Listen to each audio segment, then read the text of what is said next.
All right, good Shaman evening, is everyone, and welcome to Salty Saturdays. I am Wild9, and I'm joined by Devalian and Geranium Battle tonight to cast two matches. Hey guys, how's it going? Very well. it's great. I kind of rushed back home, rushed through my stuff, and I'm here casting. Yeah. I was out Uh, working today. Yeah.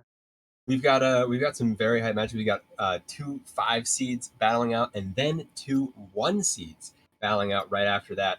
Um, the first match is going to be the final week leading into playoffs. So it's very important for some of the teams, especially Sunks of Drunken City. They have to have a big week in order to make it into playoffs. Whereas the second match we're going to cover is going to be two pro teams already in playoffs. So whichever team wins that match is the one moving on. The other one is eliminated, guaranteed. So um, very high stakes already. I'm currently refreshing every few seconds to see when the bans are submitted so we can get that to you as quickly as possible. But what are And those right now classes? they haven't. You still have to ban a class though, right? Yeah, but what are the classes that Yeah. each person's bringing? Oh, I'm sorry. Kodomora is bringing. They're both bringing Demon Hunter and Shaman. Kodomora is bringing Rogue and Warlock. Judo Chop is bringing Hunter and Mage. Okay. Yeah, I mean, the most popular DH right now is Fell DH. We could see a more aggressive Naga DH. That one I was feel very like slightly used, but I it's almost feel definitely going to be like Fell. just psychologically, even if it is still good after the nerfs, I doubt people would play it just because it feels wrong to play a deck that's been nerfed hard. Even if it, actually hasn't been, it feels wrong doing so. So I would expect the Fell DH, but you know, I agree with you. I would not be surprised to see a more low to the ground build. And then Shaman, we have a similar story. They could be going Control Shaman, sort of the maybe the Murloc package even, or they could be going the much more aggressive Murloc Shaman. I mean, they really could do any sort of counter strategy with more aggressive decks. It is the 5 seed that we're talking about. And I will say I do think Murloc Shaman is a sleeper. I've been having a lot of fun with it on ladder. And obviously that doesn't translate, but I do think it's a lot better than people give it credit for. Yeah, it certainly has its counter matchups here. Um, if it is to run up against some of the slower decks, if it can just get there fast enough, then Warlock might not have enough turns to get to its heal and to get to its curses to be able to burn them out. I wonder. No, no, that's too silly. No, never mind. That's no. Even for last week of THL, that's too silly. Well, I don't know. Any strategy here could be used. I've 'Cause I was just gonna say, what if Kodomor is just bringing aggro Fel DH, Pirate Rogue, Murloc, Shaman, Zoo, Warlock. Just try and get a quick win, quick morale boost, pick up a big win, ensure first place. And then I realized, wait, Zoolock doesn't really exist. And no, well, some fun involved, but there's no Zoolock, but there is a Murloc. It hasn't been widely played for a little while now, but yeah, there's aggressive strategies available for almost every single one of these classes. Um, so very intrigued to see which side the players pick here, and especially ironically, there's also control strategies for almost every one of these classes. It's a good place the meta right now. These nerfs were amazing. I mean, y'all know how much I love nerfs. speaking of the control strategies, the ones that are biggest on ladder right now are that more control-y Fel DH, the more control-y Shaman. Um, do you have an opinion on which one you think should be banned? Probably going to be one of those two.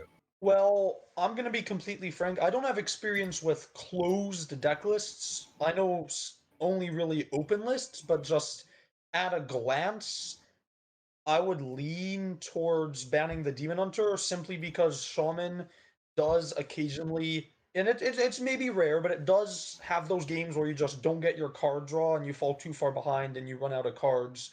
Whereas in my experience, DH keeps on chugging, and its worse games are they're less far apart. I'm phrasing that poorly. I guess there's less variance in how far its games go. Like they both have some really good games when they get the right cards, but Shaman has a bigger fail case. If that makes sense.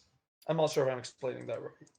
Yeah, I will say neither of them is playing priest, so neither of them has to face the terrible um, the freezing shaman matchup that a Naga priest would have to face. So with that matchup out of the way, it might just be double demon hunter bans here, as we're seeing I them would sort not of be come in. surprised to see double Demon Hunter bans, double Wow. Shamans going through, and the other classes. Oh, Well, no! maybe Kodomora we're. seems to have banned Judo Chop's Demon Hunter, but Judo Chop banned Kodomora's Rogue. I said maybe I wouldn't be surprised. I am surprised with that one. That is a rogue ban is very interesting. I wonder if he's been facing maybe just a little bit too much thief rogue against him on ladder and losing recently. But even still, Thief Rogue, I mean, the Smite nerf hit it hard. Yeah, I mean it got two pretty huge nerfs. The Knowles getting nerfed, Smite getting nerfed. Um, I am not. I mean, no, Null, I don't think Null is a deck killer, but I think Null with Smite and even with the school teacher tech getting nerfed, I think Thief Rogue is not the deck you want to ban.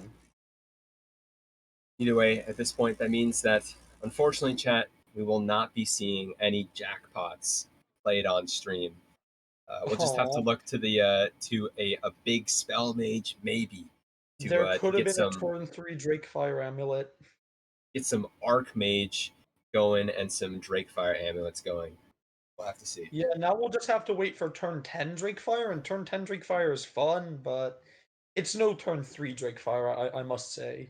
Well, hey, off of Belinda, you can get a turn 7 Drakefire, or I guess a turn 6 with the That coin. is very true. A turn 7 plus a 10/10. It's And yeah. I'm hearing Wild9 seeing it that we will be starting pretty soon, in fact. So get ready. Yeah, we're getting What do the you think is five going to be the balls first prepped. what do you think is going to be the first match? Like the first set of classes?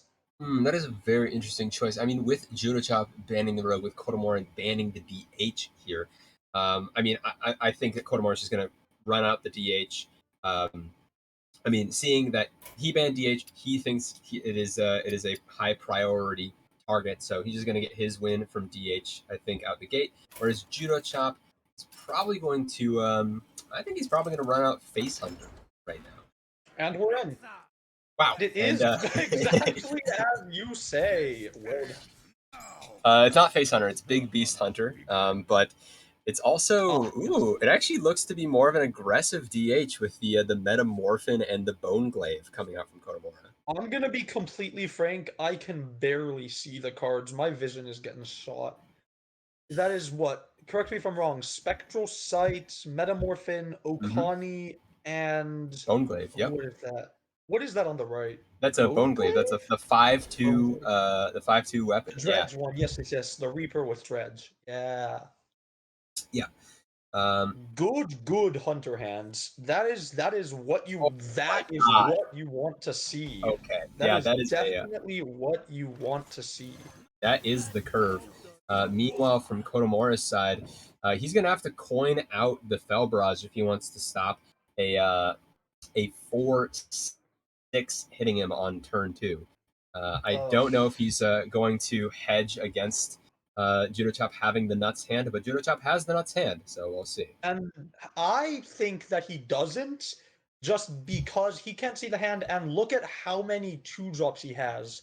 2-drop coin, 2-drop on turn 3 is not a bad idea, necessarily. Well, he's actually doing it. He makes the heavy read play. Maybe it's because he's favored unless he gets scammed? Well, either way, he's not going to have an answer to the second one that the Judo Chop's going to play right now. So, yeah, and then an Asharan Saber, I'm guessing is... okay, a King Crush.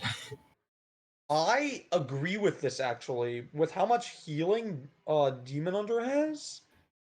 I mean, I just want to play for turn 4. I think that you have tradable, you have enough cards in your deck that you are pretty sure you're naturally going to draw by turn 4.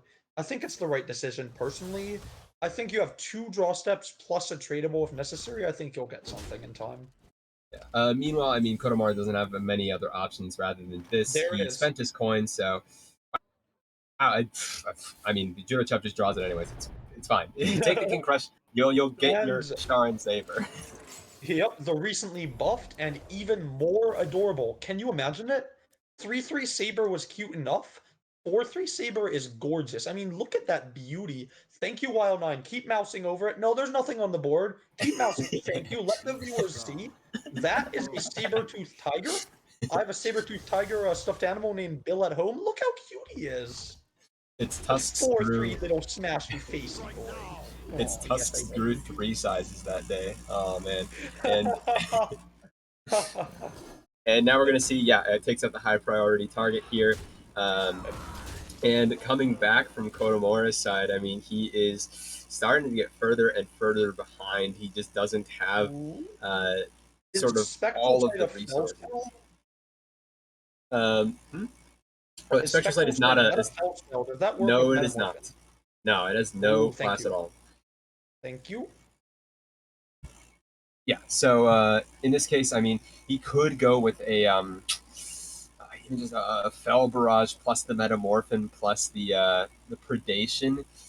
It's a very yikes line, but that does full clear. Fanatic Barrage? Nope, he's doing it.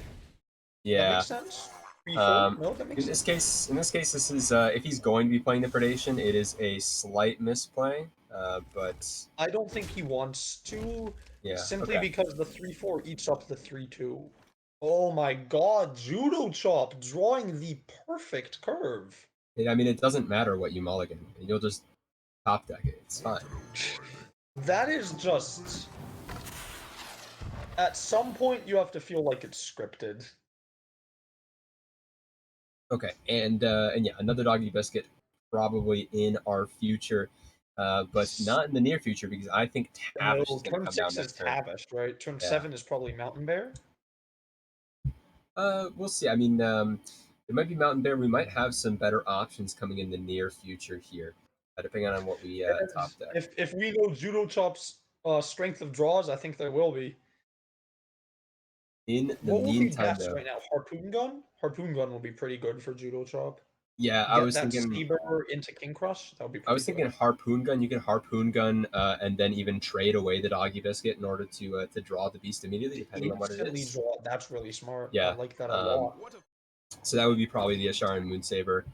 Would clear Yes. off the 3-4, or sorry, the 3-1 in this point. Um, and yeah, I mean we'll see if Judo will see that if he draws harpoon. But Yes. I it, firmly agree.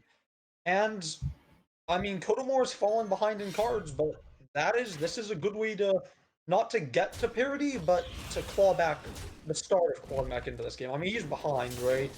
well, Even I on mean, glory, behind on cards, even on life, behind on value cards. But so at the same time, it only takes a draw or two to get out of it.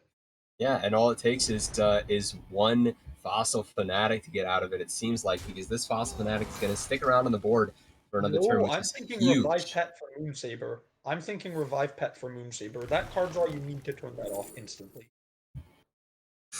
Ooh. Sunken Saber pulling that to the hand. I mean, you can't Notably, play School it. Teacher is strong enough to be played post nerfs, which Yeah, I think I haven't played standard the past day because I've had a lot of work to do, but I expected it that it might still see play after the nerfs, and it's interesting that it does. yeah, I think Judo's maybe tunneling a little bit too hard on the King Crush Revive Pet value. Also missed out on taking the teacher's pet to bring out the Moon Saber instead of Yup, he took the the pet Moon Saber collector. directly. Or I that if these small little optimizations will end up costing him. But I do think so. I do think the right play was Revive Pet for the Moonsaber. And I'm not just saying that because Moonsaber is gorgeous and I need to see more of him.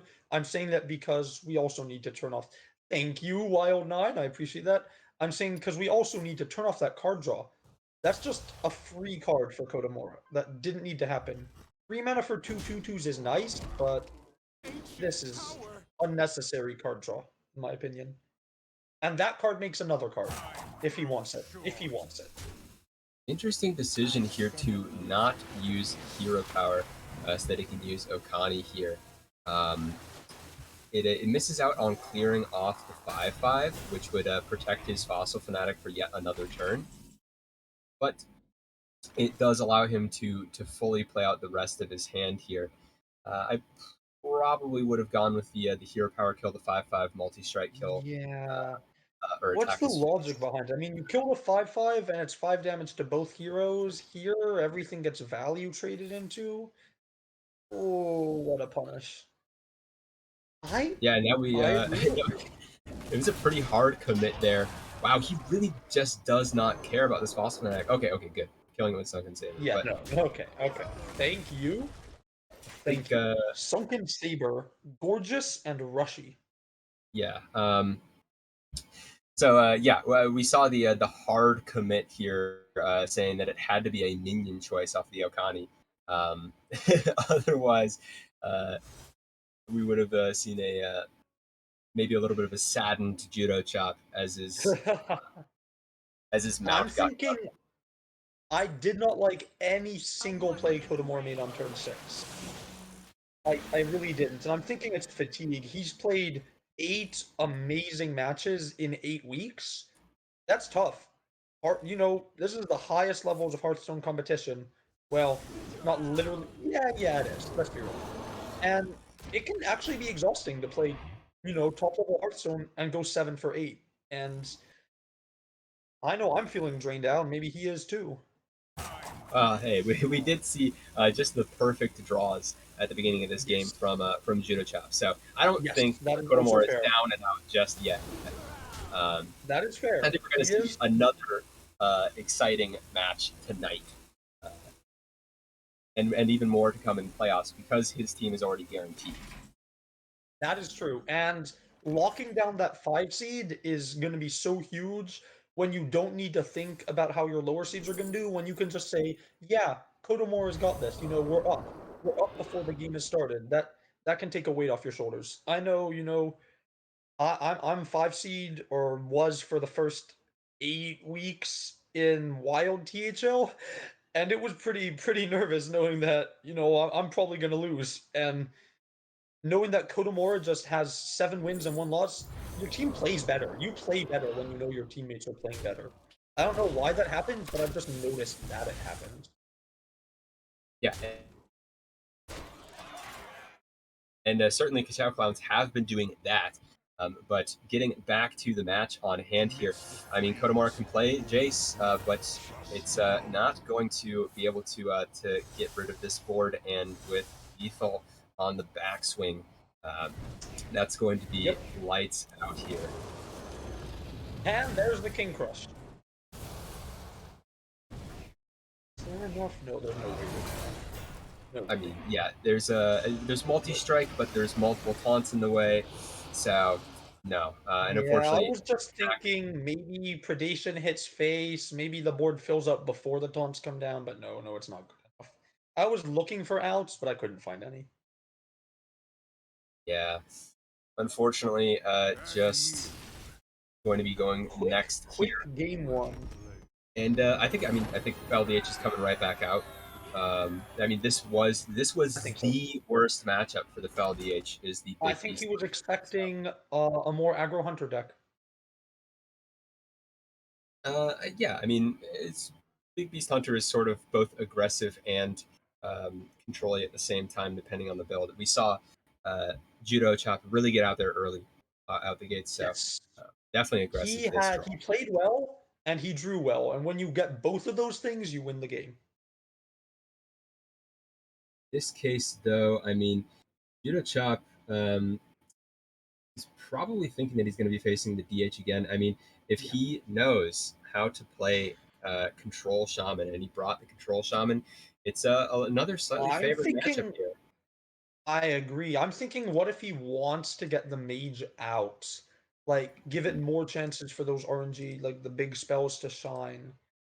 I don't know if that's what he's going to do, but I would be giving a lot of thought to running out big spell mage. I'm predicting a mech mage. Yeah, and we see mage. That's also we'll see it if is a mage. And it's mech mage. Okay. Okay. And Kodomora bringing out the bird shaman, the control thing, the control version. He is not. Yeah, we don't know. We do not know quite yet whether it's actually the control version. I mean, we do see the little lightning bolts in hand, so it's looking more like it's just normal burn D8. I'm sorry, burn. Yeah. I'm sorry, I misspoke. Yeah, Bram. Oh my god. Hold on. Okay, that's great. Keeping the deep sea engineer, keeping the security automatons. You can just high roll early, high roll often. Again with the perfect top deck. I mean, yeah. It depends on what we get off of these. If we can get just a few Mecha Sharks here, we're in business. Mecha Shark is good. The sweeper is surprisingly good because that can get a lot of value. I mean, with Mech Mage specifically, it's really just a lot of the security automaton in the early game, unless you already have Mech Mage. In this case, I really want to see Judo Chop get this security automaton safe. If he plays it right here, that's a little bit. Now it probably dies. Yeah, it not only dies. Not only dies, it's probably going to get hit with a frostbite. Even is what I would expect from Bird Shaman. Isn't that Maelstrom Portal in hand? I mean, obviously he doesn't know that. Yes, we can see Kodomora's hand currently would have to do Maelstrom Portal, Coin, and the 1 mana deal 2. Yes. Yeah. That's a 2 mana Mecha Shark that is going to become a 0 mana Mecha Shark very quickly. Oh, this is the Amulet version. So Belinda is played alongside the 10 mana summon 2 dragons. Sort of a more late game focused mech mage. I've never seen that. Yeah, I don't know. So it's mech mage. You take out 3 of the worst mechs and you bring in Belinda and 2 amulets. Is that it? No, it's not that. You play all the mechs. You do not care about any cards that are not mechs, except in this case he's running Belinda with the 2 Dragonfire amulets instead of playing the Dungeoneer. The fireballs. No, you play.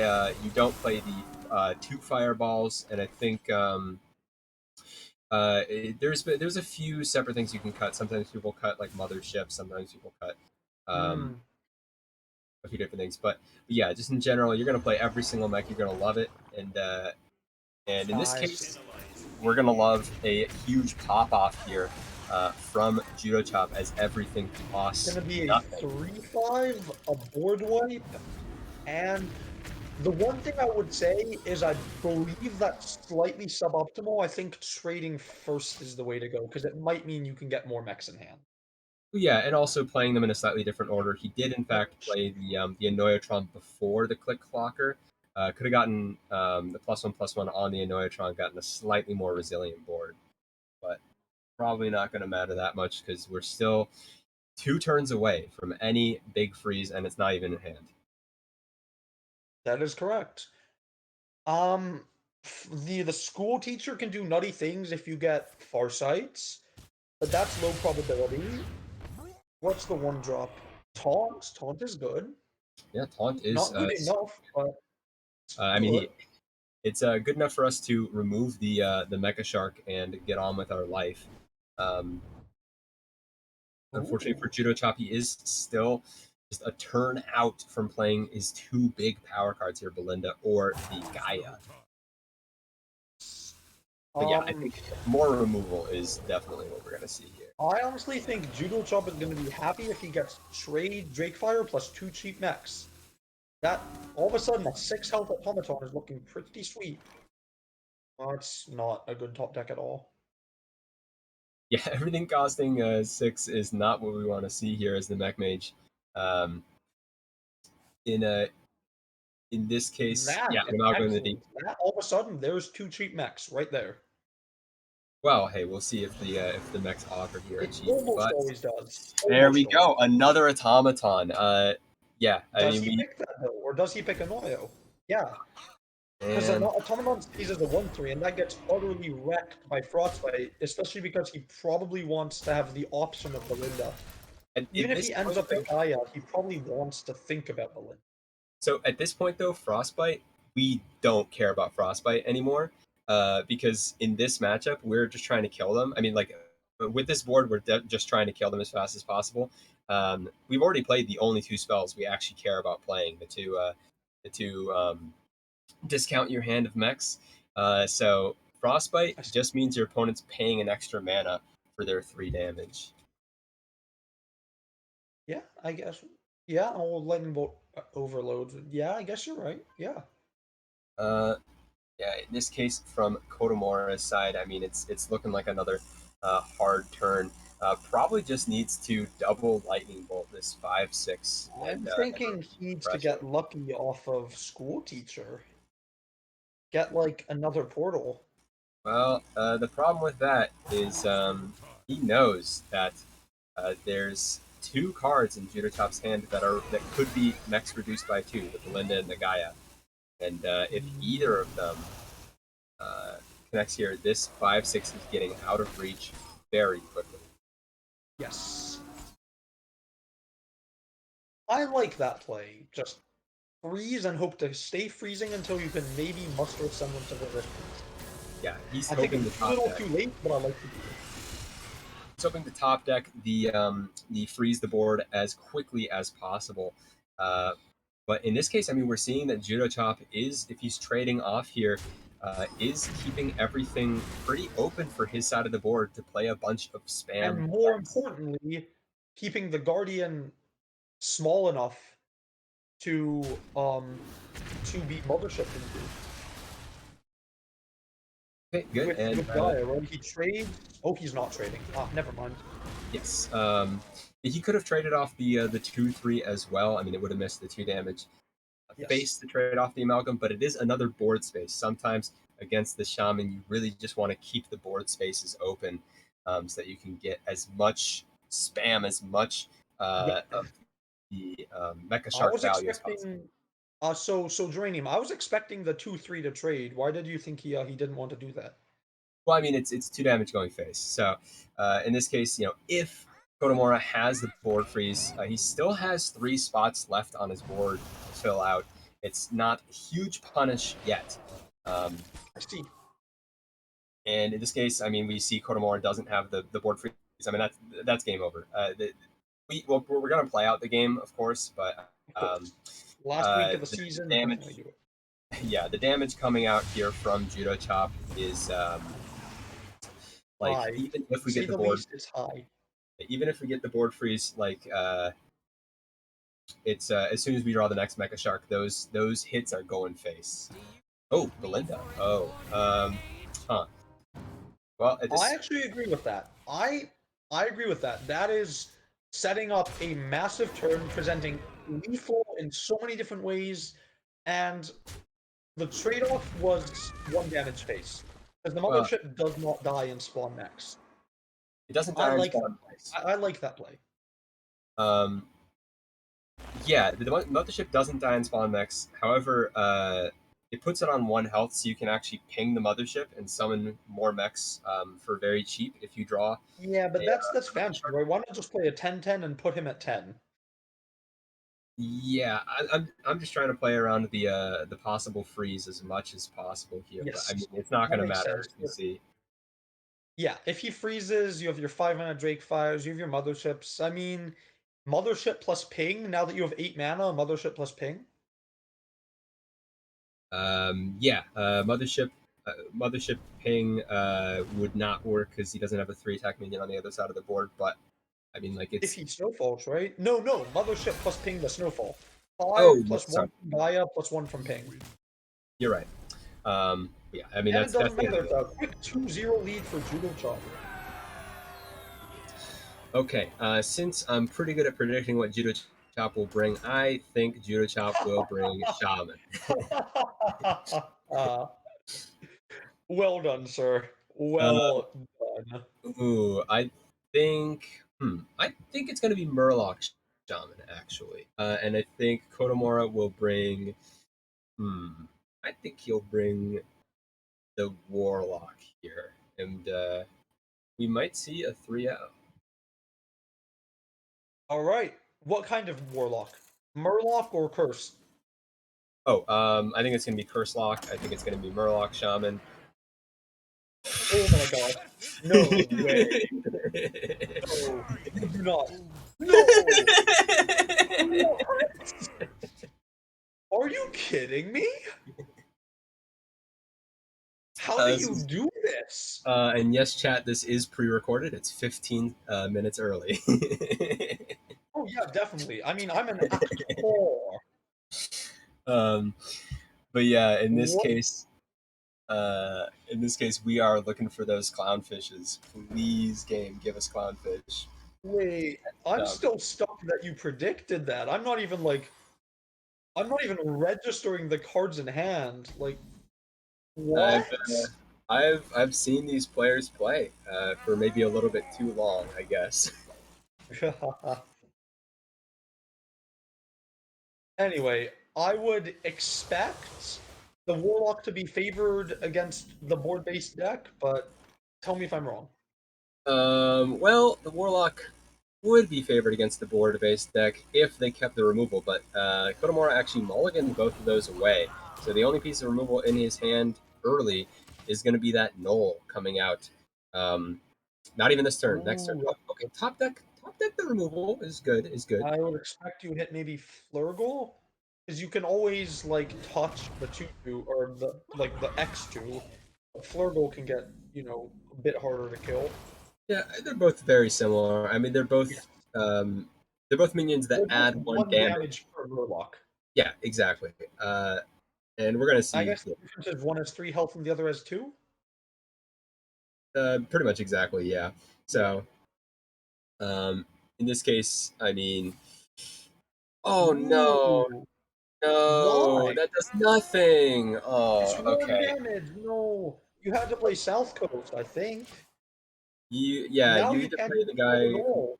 Now you can't even kill the Knoll when it trades in. It values. Well, it's not even just about that. It's just about presenting as much pressure as possible. Yeah, I know. I know that it feels like you always need to take care of the curse just because it's like you can take damage off the field. Why wouldn't you? But no, not now. Not in this place. Not so early in the game. It's okay. It's okay. I mean, there's still plenty of turns left Yes. for either side. At this point, we're going to see probably the warlock stabilize here, um, but the Murloc Shaman still has some pushes, still has the card draw in hand. A lot of Yeah, I possibilities. was about to mention that, but no, you beat me to it. That the Gorlock is an excellent backup plan that he can overextend and still be fine. Yeah, I mean, here we're going to see the 2 damage, of course, ping off that null instead of going Yes. face. I would expect Amalgam first because it gets more options open, but maybe you want to play 2 South Coast Chieftains instead. And it looks No, like he wants to go 2 South Coast Chieftains. I think we always draw last here. I think that gives us the most options for next turn. Um, but No, no. oh yeah, nice. Oh. This is getting 1 extra damage for next turn on the South Coast Okay. Chieftain if it lives. Is it though? Because 2 South Coasts is 6. And yeah, we see no removal from Kotomora's side unless he wants to tempo out this why am I forgetting her name? The Hampson? the Tamsin Rome. Oh, What is I am seeing is next turn. Is that entitled customer? I think that's entitled customer in the center of the hand. It is entitled customer in the center of the hand. That could that could be that's always a full board clear. yeah, it is a And as the kids like to say, a Morbius sweep. I don't Of know the what board. that means. And I'm 19 years old. You can call me a kid. I have no clue what that means. uh, Maybe it's the even younger kids, like the 10-year-olds. okay, we actually are going to see the Tamsin Rome come out and clear off I as think much you damage as have to. possible. I think you have Um, to. yeah, I mean, we see from Kotomora's hand. Oh my god, that is Ooh! a sick top deck. Yeah, Kotomora is sitting happy now. Absolutely. He's stabilized. He's drawn 2 extra cards. The Thompson is not the most important. I mean, it's a useful card, but it's not like a game winner in this matchup. And Judo Chop is off board pretty much fully. And Kodomor is sitting clean at 20 life with a Spice Spread in hand and an entitled customer. The game is not over. It's by no means over. Amalgam of the Deep can do some nutty things, but I think it's slowly shifting. Yeah, it's going to shift pretty quickly in the next few turns with entitled customer, with He the needs spice to bread not maker. play entitled customer this turn. That's Yeah, what he needs to do. It's a little bit too early for the party. We have not played the other curse cards yet. Um, so in this case, I mean, yeah, Bran plus And the Soraka? Abyssal Cultist is going to be. Soraka's Coda, that was buffed, right? Didn't used to be 4 mana? It used to be 3 mana, but used to be I think a Oh, 2 two 3, three. 2 3. Yeah, Yeah, Dragged Below was the 4 mana one. Yeah, that's right.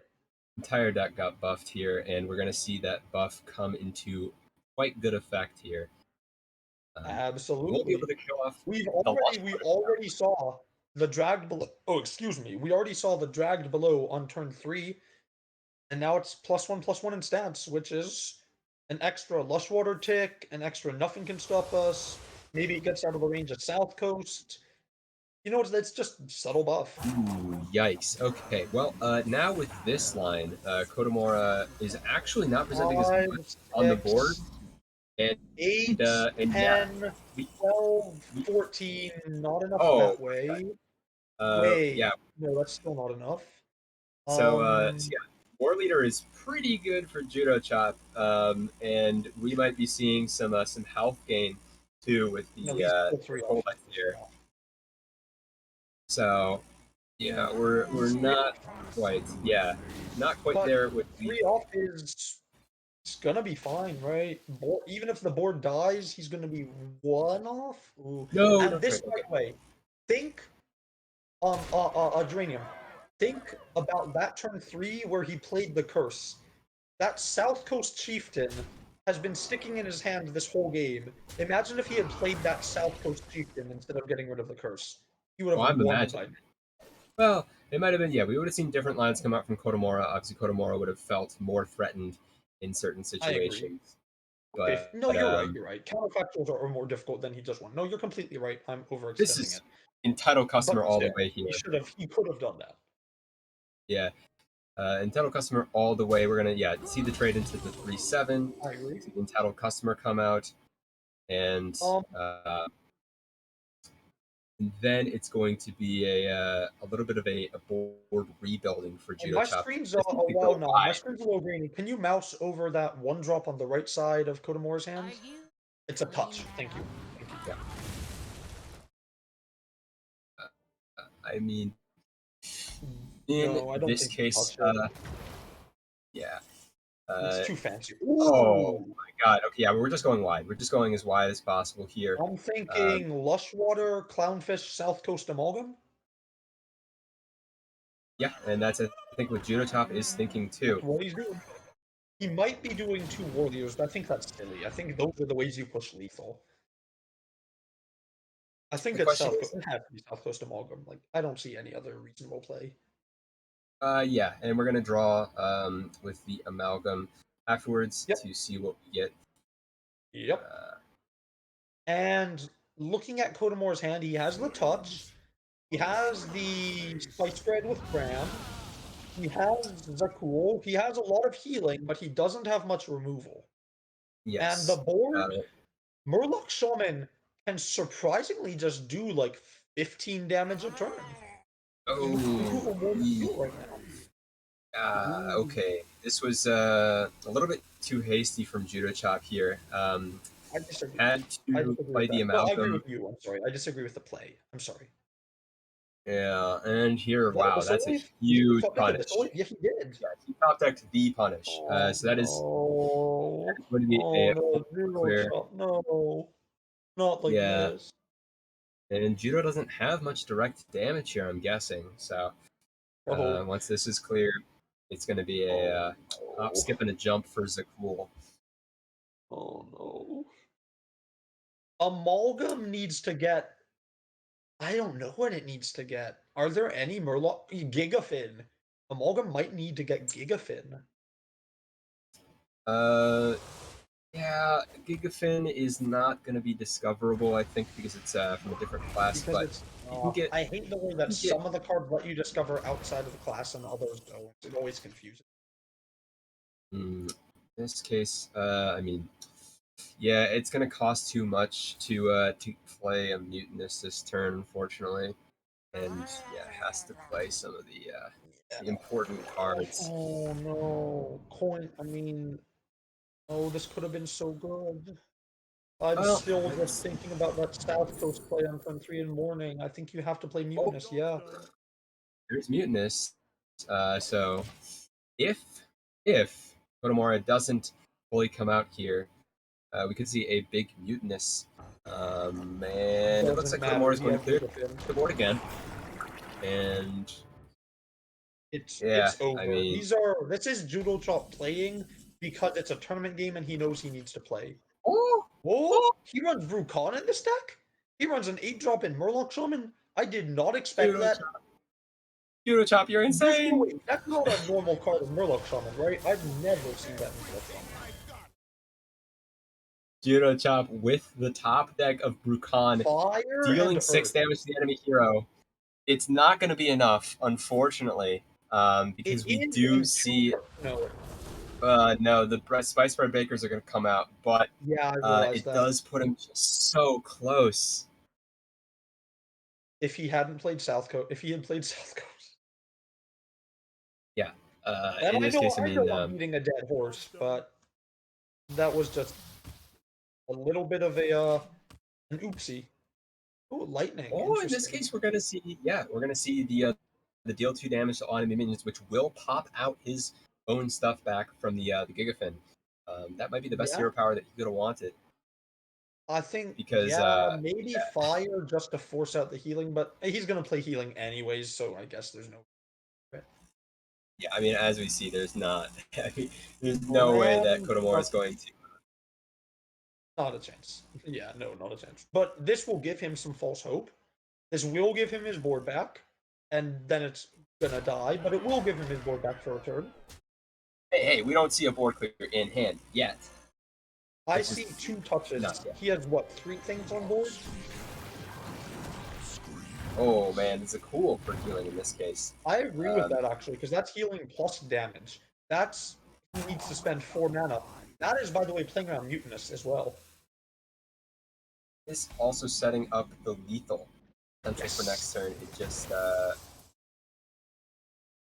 yeah, and in this case, that is And not the that's top actually really deck that is smart. You needed here. don't get Mutinous anymore. And yeah, this is game over, I think. Wait, was Lushwater Scout in the Gigafin pool? Oh, Lushwater Scouts. It was Finley. It was Mutinous, and it was No, in it the might have been Gigafin, the Lushwater. death. Is he gonna get a... No, Oh okay. No, no, it's over. no. Because he could have rushed into the board. That's all I was thinking. I was thinking maybe if there's a scout in there, he clears the board and he can play the curses and still be fine. I mean, dead, but not dead instantly. And yeah, I mean with the board buff for Murlocs, that would have been hype. But in this case, it looked like it's going to an all important game 4 here, Which as is we're going to good. see Murloc Um, Shaman again. that's good for me because I love casting this. Yeah, Oh, he's doing the polite thing. He's doing the here's what I have, right? He's doing it. Good on him. I well, love it when there's my the burn. opponents do that. Just yeah, lethal. And yep, letting Kotomura see his next draw, letting us see another card that Kotomura is playing. But now I think it's going to be Kotomura's Fell DH coming right back out here, face off against this Murloc Shaman. Um, why do you think he wouldn't bring the Burn Shaman? Um, I don't know. I'm just saying Fell DH. Oh, the And we'll vibe? see if Well, I'm your right. vibe's 50-50. never been wrong. Somehow. Very much So you somehow. know what? Fel DH it is. I'm thinking again, Fel DH is favored. It has the removal, it has the healing, and it has the aggressive wind. Oh my god! Oh, I should have been watching the hockey game. How is it already 3-0? It is the shaman. No! No! This is Oh, Geranium. Geranium, you let me down. slipping. I'm sorry, chat. But You should be sorry. That's inexcusable, unconscionable, whatever. Whatever. You know what I mean. It's unconscionable. bad. Yeah, You know yeah. what? I like math. I don't like English. Yeah, so that's why we're going to be talking here and not adding up our lethals as Excusez-moi, casters are. parlez-vous français? This is unfortunately the whole adding up lethals is the French part to me here, as I'm gonna Eh, probably oui, miss oui, baguette, croissant. it. Okay, and now that I am alone on this cast, my co-caster has started speaking nonsense. Wow, Watch this out, by is the way. There's a pretty big French Hearthstone community. Don't let them catch you. a little bit of Copa maybe plaguing the stream. He's supposed to be mascot for the next match. Really? Yeah, it's Copa's team. Next Oh, his match team. in the Yeah, playoffs. yeah, yeah. For some reason, like, because I thought it wasn't him, but yeah, his team. Yeah. Uh, Interesting. Environmental Fertile coming out. I I mean, it don't is like that's that. any removal. And oh look, we see removal. I So don't like that. I don't like that. This Murloc Shaman list is running Wild Bug Caverns and Brucon. I like one. You have a 1-drop and a couple 2-drops. You can coin Caverns on 3 and play 1 and 2. What this does is it sets up 1 or 2 extra damage. 1 or 2 extra damage is not worth it. I do not like this play. If he had played the 1-drop, he gets his 4/3 Mercenary. I just don't see anything good about coining Flurgo on 1. And Judo Chop is an excellent player, so I'm not trying to be overly harsh, but I don't like that play. You save the coin for Cavern, you play a resilient 1-drop into 2-drop into coin Cavern. I think that messes up your turn. Now you don't have much on turn 3. Now he was lucky he got the 2-drop, but I don't like it. yeah, I mean, you said you're going to reserve some of the harsh words. I will not. Judo chop, more like judo flop. Come on, man. You could have gotten some 3-4s going on turn 3. We'll have to see those come out just a turn So, later and be a so whole lot Geranium, worse. Geranium, would you consider this a good chop, bad chop dynamic in the casting? um, I think we're only seeing good chops here from Judo's draws. So in this case, yeah, I mean this has got to be a Snowfall Guardian coming in the near future. It's so hard for even this really wacky Brucon Caverns version. It's still so hard for it to stop the infinite freeze because he needs to leave up board space, but also fill up his board at the same time. Yeah, I mean the way that this Murloc Shaman wins is by having a board, and the Yep. way that the Burn Shaman wins is by the opponent having a board. So yeah, it's a little bit of a ooh, and there's the other one too. Yeah, Is this is that two not going too snowfalls? That's well. two snowfalls. Yeah. Oh, wait. Turn before snowfall comes down? Hold on. Okay. 5. No, it's not going to be good enough. He has, at worst comes to worst, he has bioluminescence wipe the board with Maelstrom. Um. Yeah. I It would don't. I leave mean. a 3-2 up. It would leave a 3-2 up. That's whatever. Yeah. Uh. Yeah. In this case, I don't. I mean, if Kodomora plays a little bit greedy here, depending on what he gets off of this far sight, we could see a huge bloodlust come out. Oh, he's I straight. don't think Kodomora, at least throughout this match, has been excellent at knowing when to play greedy and when to hold back. I don't think he's going to. I think he might do a double portal, but I'd be sure maybe Farsight plus one portal. I could see that. I don't think he's going to be super greedy though. I mean, in this case, it's not enough damage because he did trade the 5-3 Yeah, but instead of sending it face. killing Lushwater Scout is still fairly decent. Interesting. And Hmm. he's punished. Okay. Ooh. Yeah. So we do see the slightly clear pick here. Although, Only slightly. and the silver lining is that does let him kill the Stag Guard as well if he chooses to portal, No which he shot. does I not. mean, no shot. You're saving it for the. You have to have 6 mana next turn for your freeze the whole Oh, it board. has Overload. What am I thinking? Oh my gosh. I'm Yeah, so sorry. it was the worst draw for the far side, Yes, no, unfortunately you're for Konoha. completely right. Oh my gosh, what is wrong with me? Um, Nothing's yeah. wrong here. Question: Does he Bloodlust now, knowing that there's a high chance of snowfall? Um, Get in the damage while you can is the philosophy. Is that ever the right decision? yeah. Well, he's going for it for sure. I mean, I don't think it's gonna matter in the long run. Um, I agree, but he has Brucon. He does have Brucon. yeah. The The opponent, Shaman deck doesn't. Does it have healing? I can't think of anything off the top of my head. the other Bruton. Yes, that is correct. Yeah, so it has not much. Yeah, I mean, in this case, what's going to happen though is even if Judo top decks Brucon right now, um, we're just going to see Kodomora's 8-8, 9-9, and bioluminescence with the lightning bolt all going face and Oh, all it's killing it's Judo way too top. late for Judo Chop, but Yeah, the chance is there. The well, he runs Caverns and Brucon. Is it too much to ask that he runs another wacky tech card? um, maybe No, actually. I don't know. I don't know what exactly is lurking in Judo Chop's deck here. exactly. And what is lurking is a wait.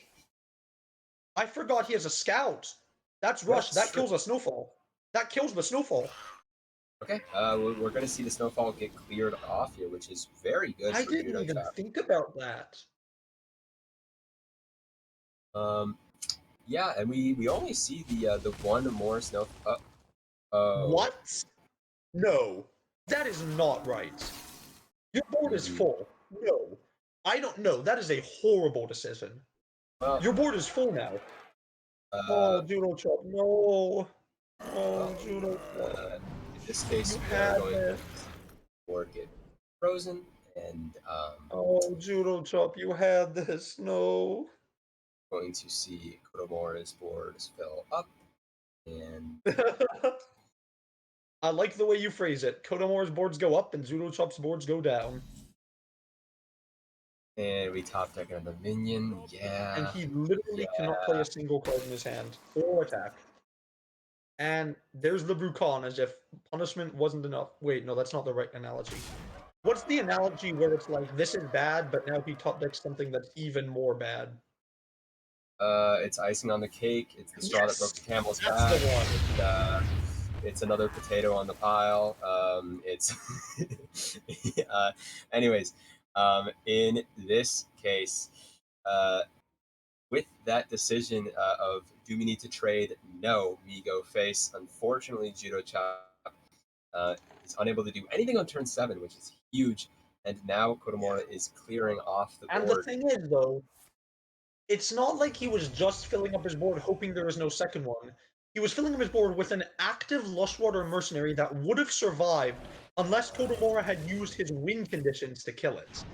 So he also would have been able to keep his board empty by rushing into the Snowball Guardian. It's not like he had to fill up his board. I don't like that. I think he threw away that game. Unfortunately, Kotomora did also throw away the extra 2 cost onto Judo's next spell for next game, as he did not end it off with the frostbite. I'm sorry, Kotomora, very but unfortunate. if Trump, the self-appointed mayor of Value Town, were here, he'd be very disappointed in you. Maybe something to look out for next match, Kotomora. If you do end up getting the honorable kill with that frostbite on the opposing hero. Yes. Will we, as Wildcasters, will we let that carry over into the 9 p.m.? If he gets the honorable kill in this matchup, can we let that carry over to the 9 p.m.? Well, what we are carrying over into is a game 5, chat, as we are heading into Murloc Shaman versus Another 2 solid hands. These are just 2 good hands. I would not be surprised to see 6 or maybe even 7 of the combined cards kept. Just good solid hands. Yes, the question is, are we coining out this Lushwater Scout? Because then it gets a little bit more awkward. No, not against Demon Hunter, because what he's gonna do is turn 1 is gonna be Vicious Slither Spear.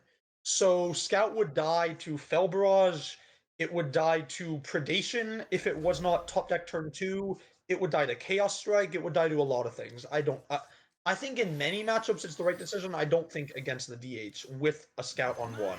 Not Scout, a Slither Spear, I'm sorry. Clownfish as well. We might be coining out the Clownfish next On 2? back.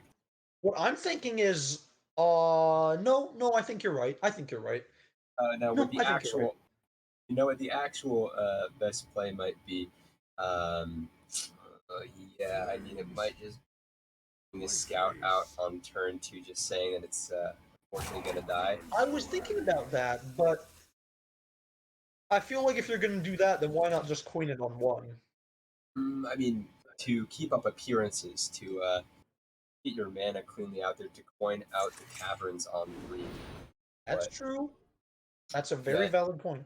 a frozen DH is an unhappy DH. I like unhappy DH. Isn't like the whole point about DH that he's always unhappy? Like the whole 10,000 Years of Vengeance thing? The guy's an emo.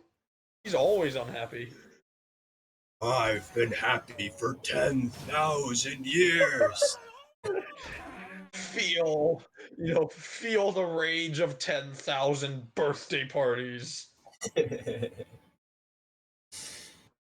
Oh boy, man, this is a pleasure casting with someone who is also humorous. Yes, it is a pleasure right back as we see Kotomora. His board gets Is cleared, this Fel Barrage? but he Fel clears Barrage, right back. I'm thinking maybe Fel Barrage trade or multi-strike trade. I don't think multi-strike because you usually want those to go face or to play those with the weapon, but maybe Fel Barrage kill the scout. Yeah, I mean, he could take it a bit slower and just say, yeah, play the 2 mana draw card and hero power to kill a scout. Yeah, I He guess could take 3 damage, not that big of a deal. Yeah, I see that. And it gets you okay. card draw. I still like Fel Barrage more, but that's a pretty good argument for Chaos Strike. I still like Uh, the Fel Barrage more, but yeah, no, you're right. Chaos Strike would have been a fine play as well. I just feel like it's important to keep him off board as much as possible. That's just where I'm coming from. I think card draw is secondary to keeping the board empty. That's just my and philosophy from him. now we see the reward is Judo Chop is very sadly going to put out this Murloc War What do you Leader. mean? Spider Tank is a horrible card. Why would you not want to sacrifice 1 toughness to give your opponent a fighting chance? Or 1 health. Yes, Judo Chop is being kind to his opponent and allowing him to. He's saying, listen, Kodomora, I'm really sorry you couldn't get your full value from Frostbite that other game.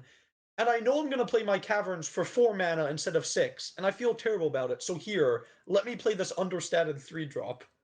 And, of course, for all you watching at home, excellent play to clear the board means that Murloc War Leader is not pushing damage. Yeah, taking a little bit of a slow line here, not developing the multi-strike, just keeping it back, knowing that he's gonna have to clear more near Yep. future here. And in case of freeze, it is always helpful to be able to clear the non-freezer and then tank the freezer. I Ooh, like that, and I completely agree with you. Is great that top Bone deck. Glaive? That looks like Bone Glaive. Great top deck for the next future turns, but yeah, we're gonna see a Fel Barrage almost definitely. Are we? Are I we? getting frozen is not great when you have a Bone Glaive on the sure. But I would wait. the Battle Worn Vanguard takes care of the next 3/4 with the 2+1/1. No, Yeah, I you're think right. That's too fancy. No, you're right. That's too fancy. He can play that later. No, you're right. I'm overthinking it. yeah, we're gonna see No, you're right. we're gonna see in this case the Battle Worn Vanguard get saved just a tiny bit here. That's an excellent Whoa. top pick. That's excellent. I want to see Cookie. That's what I want to see is Cookie. Yeah, Mm, Murloc Card Color's not bad. will not see. I We know we will won't see pick it. Corlock But in this is case. that Yeah. right though? Oh, card I'm draw. not sure that's right because he has his turn 6 planned and his turn 7 planned. Warlock looks good, but like that's a turn 8 card at the earliest. And by then he wants to have already won the game. Yeah. I Unfortunately, Judo doesn't get that luxury against Oh the yeah, not at high. all. So Not at he's all. But looking I'm forward to the saying, future. I I think Judo is in the right headspace here, thinking that he's going to run out of value as he's been doing for the okay, first many turns. I can understand that. And looking at that Demon Underhand, those past 2 games, first against the Warlock, and then against with the Curse, and then against the Shaman, this Demon Hunter matchup has got to be worse than the other 2 for the Murlocs. Um, And oh my gosh, that's going to be a full board of little boys. yeah, I mean, in this case, it's I think the Burn Shaman matchup was actually just the hardest one to watch there. The everything getting frozen, but yeah, Metamorphin going But to he come could out. have played around it though. The Rush, I don't know.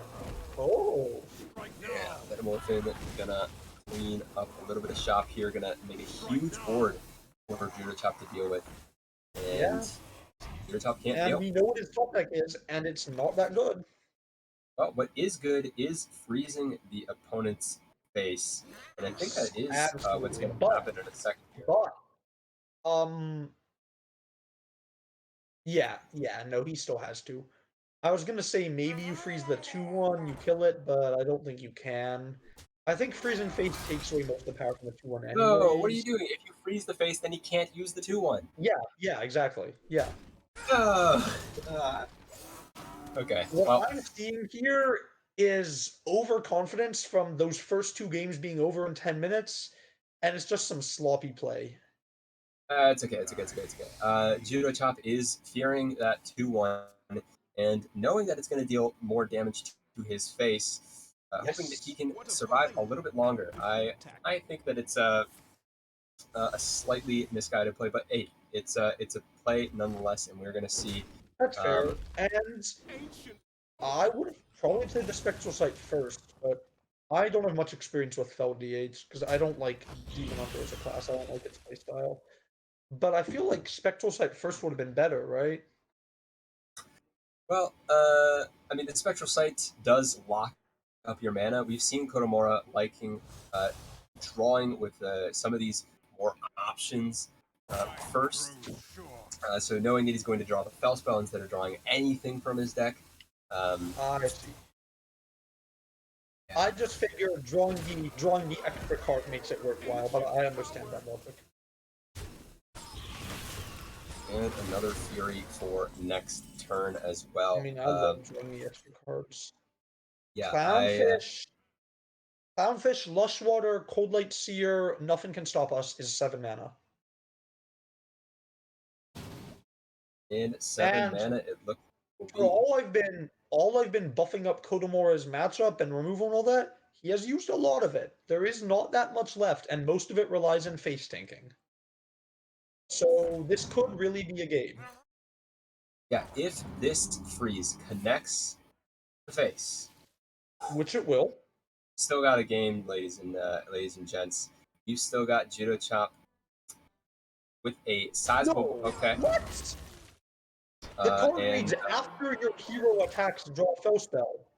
Freeze the but, face! but it's not. I mean, it's also that this Bone Glaive plus the Fury is going to come out and Yes. probably Oh yeah, just yeah, about that get too. lethal right now. Actually. Oh yeah, the 10 damage too, but like the 10 damage isn't important. What matters is the card draw. Yeah, and we killed off the card draw, so that's all set. We're all set on that front, and I think Judo Chop's in the clear on the Fell Spell card draw right now. Yeah. But I still think freezing the face is better because it turns it off either way. Oh yeah, of course. But I mean, hey, he's not dead right Not now, at right all. this second, right now. 5, 8, 9. Yeah, he's not dead. No, it's very close. And he is presenting lethal, and that is 1 turn too late. Okay, Jace is not going to quite get there, and yeah, I mean, If he wins this, I'm Aura gonna be is not clearing his board. 6. No, because it's facing. He wins this. And yeah, Wow. we see with the dredge coming out after the card draw, we get a little bit less selection, and he Yeah. yields for now. And Judo Chop takes it 3-2. I didn't expect that. I didn't expect that. And Kodomora takes only his second loss of the season. Wow. I'm gonna be completely frank. After the game 3 and game 4 and the start of game 5 and that hand from Kodomora, I was already writing it off, and I think you could tell in my tone of voice. Wow, he turned it around. That clownfish top deck was the thing he needed. And THL once again proves that it is able to get just the most unexpected results sometimes. And we get another one here with the Murloc Shaman barely pulling it back out after going down 2 games in a row. Absolutely. I really hope we can get Judo Chop on cast. I don't know if Me we're going to neither. get the I want to hear what was going through his mind after those plays.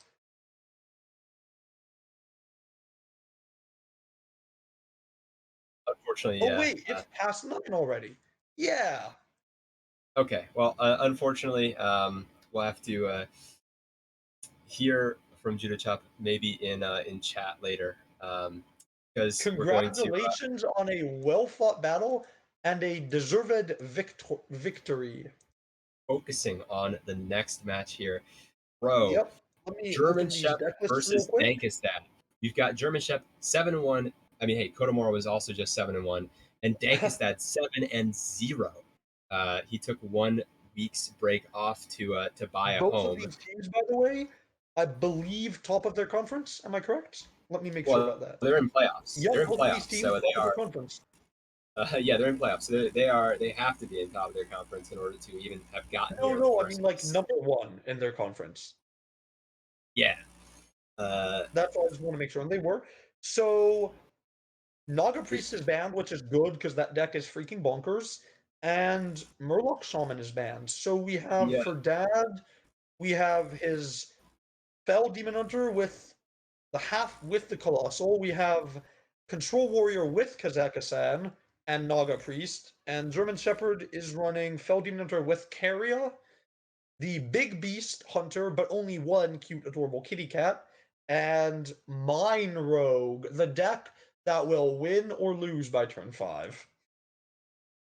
Yes. And in this case, Dankestad usually brings some pretty spicy lists, and it looks like the spiciest thing he's bringing is Warrior, right after getting four huge nerfs to the class. Control Warrior is still going to come out here It and is see if it can still put up good some numbers.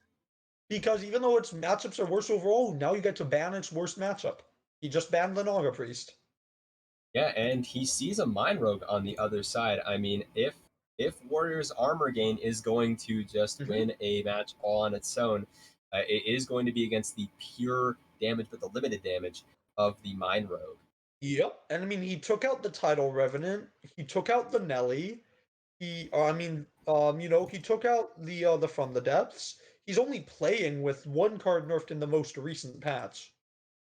He took out the Smite, you know? Yes, so it's So Shield his deck Shatter. not really affected that much. He adds in a Provoke, which is bad, but it's the extra removal you need. He adds in Rancor, right? He adds in Man the Cannons. He just has the slightly more suboptimal removal now that the optimal stuff is gone. Yeah. It's actually In not that different, actually. in this case, both of the two players are running pretty similar things. I mean, with the priest band on one side, the shaman band on the other, it is going to be possibly a mirror. Yeah, the Fel DH, and Oh yeah, then that reminds me. Geranium, you have a chance to redeem yourself. What decks are they playing, and do it quickly because it looks like WoW 9 is loading up the match. What oh decks are they great, playing? Right now, right now, great. right now. Yeah, German Chef Fel DH, and think is that I'm gonna think he's gonna try and sneak that warrior out there. All right, Feldiage versus Warrior. You heard it here first, folks. Geranium Battle putting his life, career, and reputation on the line in one pick. I sometimes I hate THL. Anyways, yeah. If we're not seeing that, there's also a big beast hunter coming out from German Chef's side. Could be possible here. Big beast hunter with it's looking like it's not running the failing list, the list that puts colossals on the bottom. Most of those colossals are beasts, but now with the introduction of some more colossals that aren't beasts, maybe it becomes a little bit less consistent. And I think Shep is looking I for mean, consistency it can overall. still be fun to just late game, here's your Neptulon. Here's your Hunter's Neptulon. But I agree with you. And are they about to start? Once we get spectate on, and I know a lot of people turn it off because you're not allowed to do that, but yeah, I do that all the time. I always forget to turn it back on. I was testing with my team the other day for a match, and I forgot to turn spectate. There we go. It's so easy. I mean, it's so easy. You literally just have to play the game a little, you know. And Wait, was and there a in this coin in the opening mulligan? I thought I saw a coin in the opening mulligan for some reason. probably just a little glitch here with spectating. It's probably nothing. But Yeah, you're right. what is something is the double predation in German Chef's opening hand here. He's going to have a slightly slow opener here with nothing to do on turn two, turn Yeah. three. But See, the Steno combo is very, very good, but maybe not against the class that gains 20 armor. yeah, we are seeing German Chef just not curve out like we would want to against the this warrior.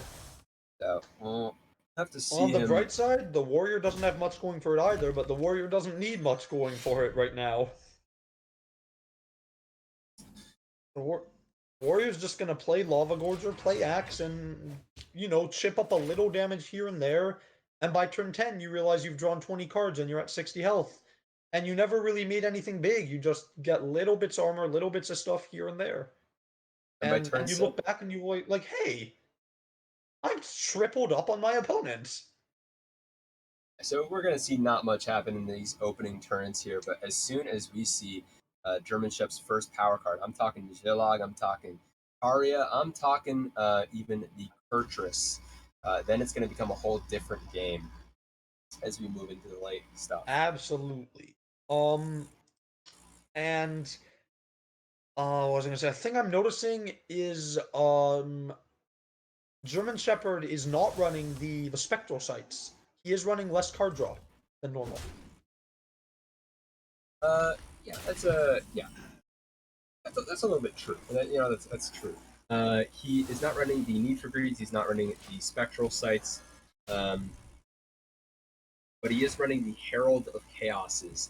Hopefully, I think he's hoping to come up against maybe some more mid-game Yes. focused decks like the Naga Priest. But I do not think he expected Warrior first game. I don't think he did that, or he wouldn't have brought in the Demon Hunter.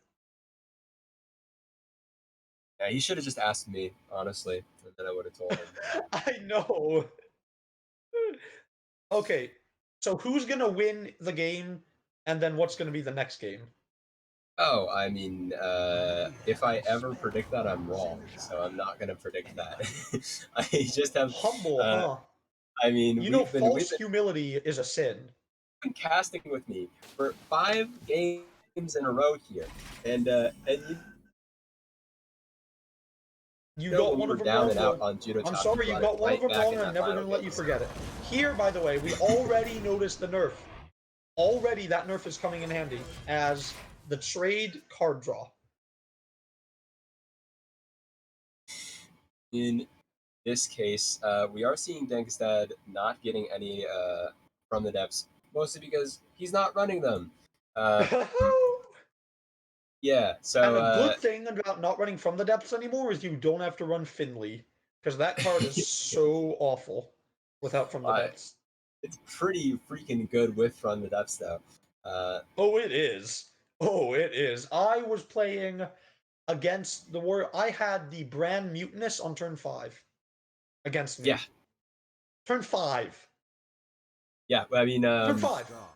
Some of the things that that Warrior is able to do. I mean, we've seen the Onyxia that you see in Dankstad's hand. We've seen that come out on turn 4. 4 mana Onyxia. Yup. Coin from the depths. From the depths. You know all your. Yup. Not gonna happen from this the depths, match. From the depths, turn 4 Onyxia. Yup, I do remember that. Yup. However, there was a control warrior before From the Depths got added to it. Dankstad remembers. And what he also remembers is that a Nyxian Warder was printed, which I forgot. A Nyxian Warder is just, it's a role player. I remember that because that card is one of the worst arena cards because it's usually terrible, but the rare occasions when it works, it's just such an annoyance because you know your opponent has a dragon in hand, and you hate it when your opponent has a dragon in hand. And you know what German Chef's going to hate? When Dankstad has a Rancor in hand. And I think that Rancor might be seeing a little bit of play soon. It didn't get played against the... I mean, it didn't get played against the Vanguard right then and there. But not as long as he has axe and armor. He won't need it yet, I don't think. Okay, I mean, it is. I think it depends.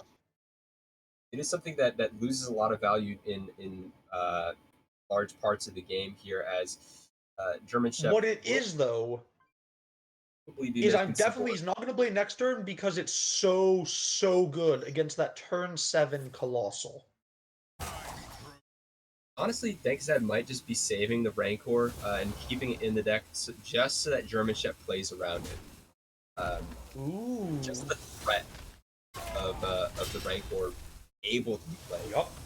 Enough. Like, like your you know your Texlots, your Vipers, your Starfishes, your Geists. Or we could just see it here. I mean, it is going to be 6 armor, and just got put down a little low. So, and with the Forge and Flames top deck, that is a quite good way to fill out this 6 mana. I still think he's just gonna replace the axe and play man the cannons.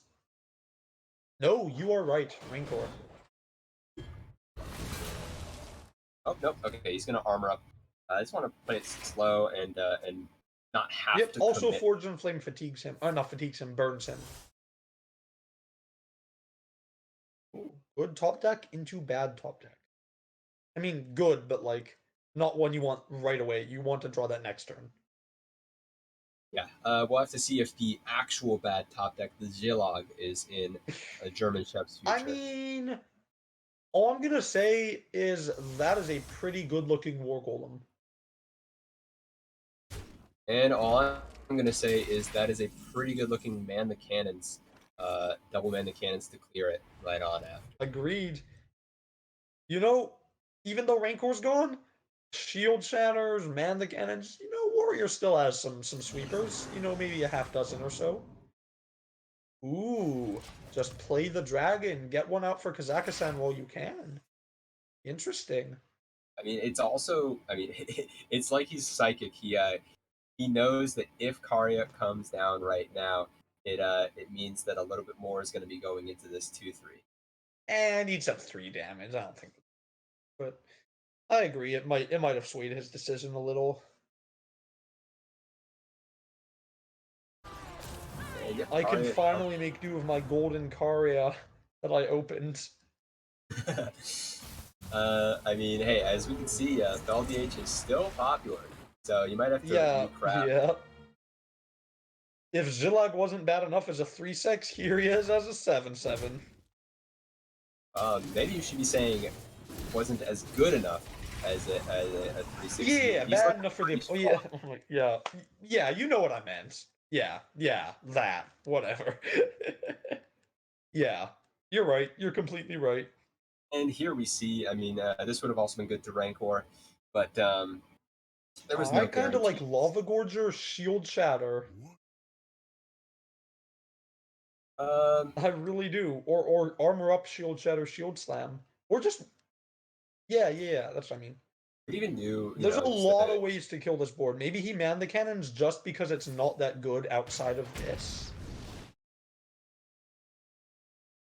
Yeah, and I think he's coming to the same conclusion. That he manned the cannons just because outside of his leg is just not that good.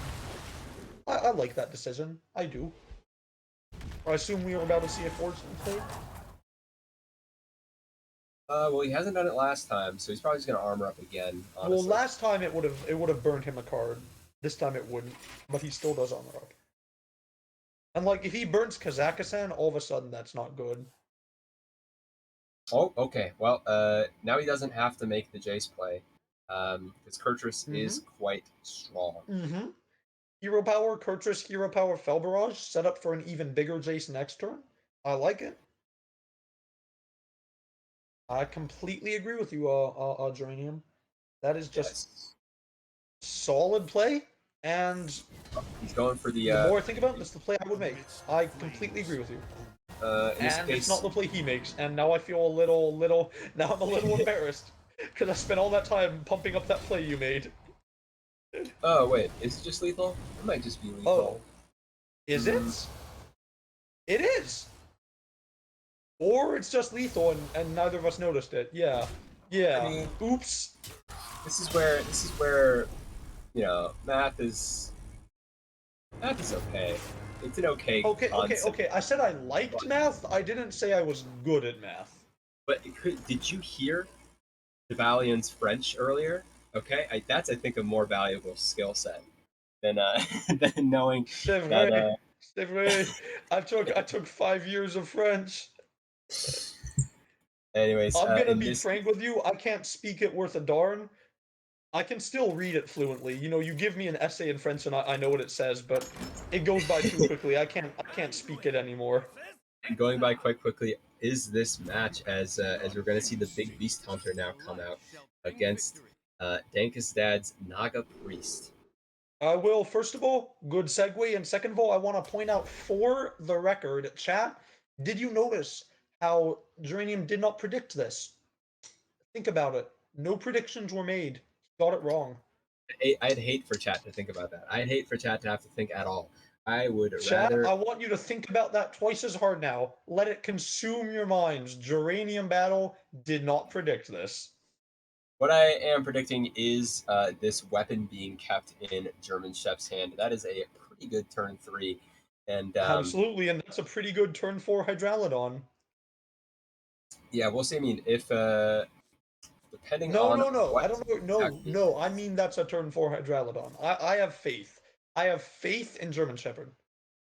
this is the And German Shepherd, my faith will not be misplaced. Do you hear me?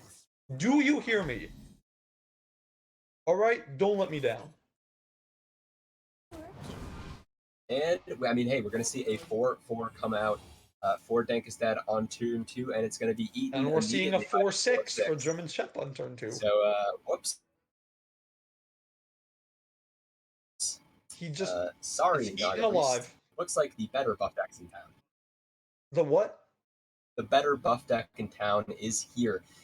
Big Beast Hunter is going to curve out and just stop a lot of the pressure that Dankestad wants to. I would like to also submit to the plaintiff's consideration that there is an Azshara Moonsaber in hand, and I would like to comment that it is, as always, adorable. Wild9, mouse over that kitty cat for me, please. Oh, it's a school teacher. Okay, school teacher's good looking too, but Hey, I yeah, think- forget you heard anything. I think the Jock Is there going to be an also has electric? classes. Anyway, we see a treasure guard, which let's move on. Let's move on. We see a treasure guard. Okay, please tell me that one's a cat. Please be a cat, please. Oh, darn. Okay. German Shepherd, why? Anyway, we see a treasure guard that is a good matchup against the Slither Spear, as it does trade pretty evenly, but it is not good enough to beat that and the Harpoon Gun. Which it has to be Harpoon Gun, right? I mean, is there you any could play other- multiple spells here, but yeah, I mean, it doesn't work out cleanly enough. Like See that! Boom! this is. You're why- welcome, why chat. You're welcome, chat. I called it. Everything's coming up Hydralodon. Everything's Oh my coming up, God. big beast. Oh my god, and he's going to play right into it too with a health coming out. Ooh, this is. I mean, yeah, nobody plays around turn 4 Hydralodon. You never Sure. play around that. German You Shepherd. never play around that. Oh, that's so big. Just the other day, I remember when my Hydralodon survived a 10 minion brawl. Yeah, That board that would went give me. full pretty quickly. Now on the other side, I mean, he's mousing over the Shadow Word horror here to get just a pretty big health Hey, minion. wait, what did he dredge? That went too quickly for me. Wildman, can you tell me what he dredged, please? And he's gonna It steal was the a Hydralodon. oh, that was forced from the bottom. Oh, that's painful. I mean, that's an early in the jack. Yep. Thing is, Jacking up Shep his needs to fullback. be wary of Bless, which we know he doesn't have. Dad doesn't have, but German Hey, Shep doesn't know that. Dagestan kind of does have it. He has two different ways to discover spells right now, in the Cleric of Yes. Ansi and the Well, card in the middle wait. is in Private Shadows. Yeah, but he can't. I don't think he can do both at the same time, right? I mean, he can heal his face, and Yes. Thrive in the Shadows and Cleric of Ansi. But then he doesn't he- have mana for Bless. Yes, you're exactly correct. Yeah. But Thrive in the Shadows is probably just going to get it anyways. There's not I that many agree. spells that play the deck. I agree. And all of a sudden, now you want to play it because that's a handmaiden. Ooh, interesting. True. I mean, yeah, He's more just card going for draw. wigs. He's just going for wigs. That is what the deck does. The deck makes its minions, makes them sticky, makes it so that it can later just get lethal with its blesses. It doesn't need the bless I right now. went on a Twitter rant about buffs, and right after the wig buff was released, and I just want to say that this is dirty, and that thing is going to be massive. Okay, what is really dirty here is getting a Priestess Valish off of the Yes, the exactly. Amalgam. I'm sorry. I should have been more clear. The Valish is dirty. I apologize. I should have been more clear. And you know what? German Chef's board is clean. Valish dirty. However, he's not out of it. He has build back. It's just probably not good enough. What's that? Murkwater Scribe, Naga's Guard, or Pride, or whatever that is. Selective Breeder. Oh my gosh. You know what? I'm gonna spectate them. My eyesight is clearly terrible.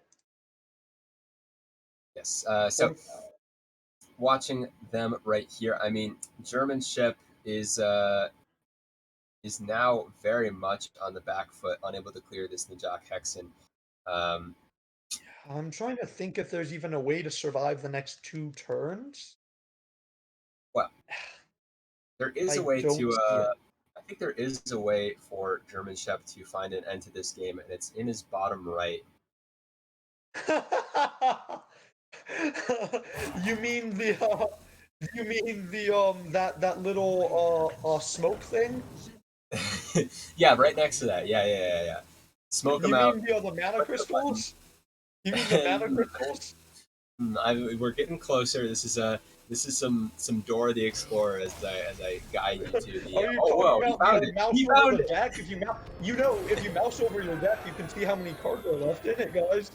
Tooltip, Devalian tooltip. And it's back to 1-1. And he Okay. found that button. Okay. He found it, guys. He's smarter than I am. I couldn't find the button. I think that this is probably good for Dad, right? Yeah, it is good that he got a win. No. I mean that these wins happen. Like the Demon Hunter usually wins. Like it's very rare for Demon Hunter to get swept. And at the same time, getting the win with the Priest it can be big. Priest doesn't always work. Sometimes it fizzles. Well, supposedly Demon Hunter does have a somewhat bad matchup into Big Beast Hunter. So we might see that come out here, depending on how German Shep rolls out. If he rolls out with just this time that is a kitty cat. Yes, I'm pretty sure. I'm pretty sure that is. And this time we are going to show it off to chat. I think time I'm not getting bamboozled by school teacher. No. Look at him go. Look at those fangs as they rip through the opponent's gizzards and strike fear into the hearts of mortal men. Strike now! As Vicious Slither Spear supremacy on board here, as that is the thing to focus on with Vicious Slither Spear and how cool and how much damage it does. Not as much damage as Venusaur Saber though. Grr. Anyways, we might see the multi-strike number. But no, it's just gonna be See, you know what 3 attack is? That's a pre-buff to Star and Saber. 3 attack is weak. 3 attack is nothing. But what we do have, that is not a bad top deck, actually. Yeah, and obviously it gets screwed by multi-strike, but like he needed a card to play. He did need a card to play. Oh, we'll see. Maybe the draw here is going to be, maybe Blademaster Economy is in our future. I think that could counter a kitty. Oh, interesting. Yeah, that makes sense. No, I see that. I would have just slammed the Okani, but the more I think about it, I understand this play the more.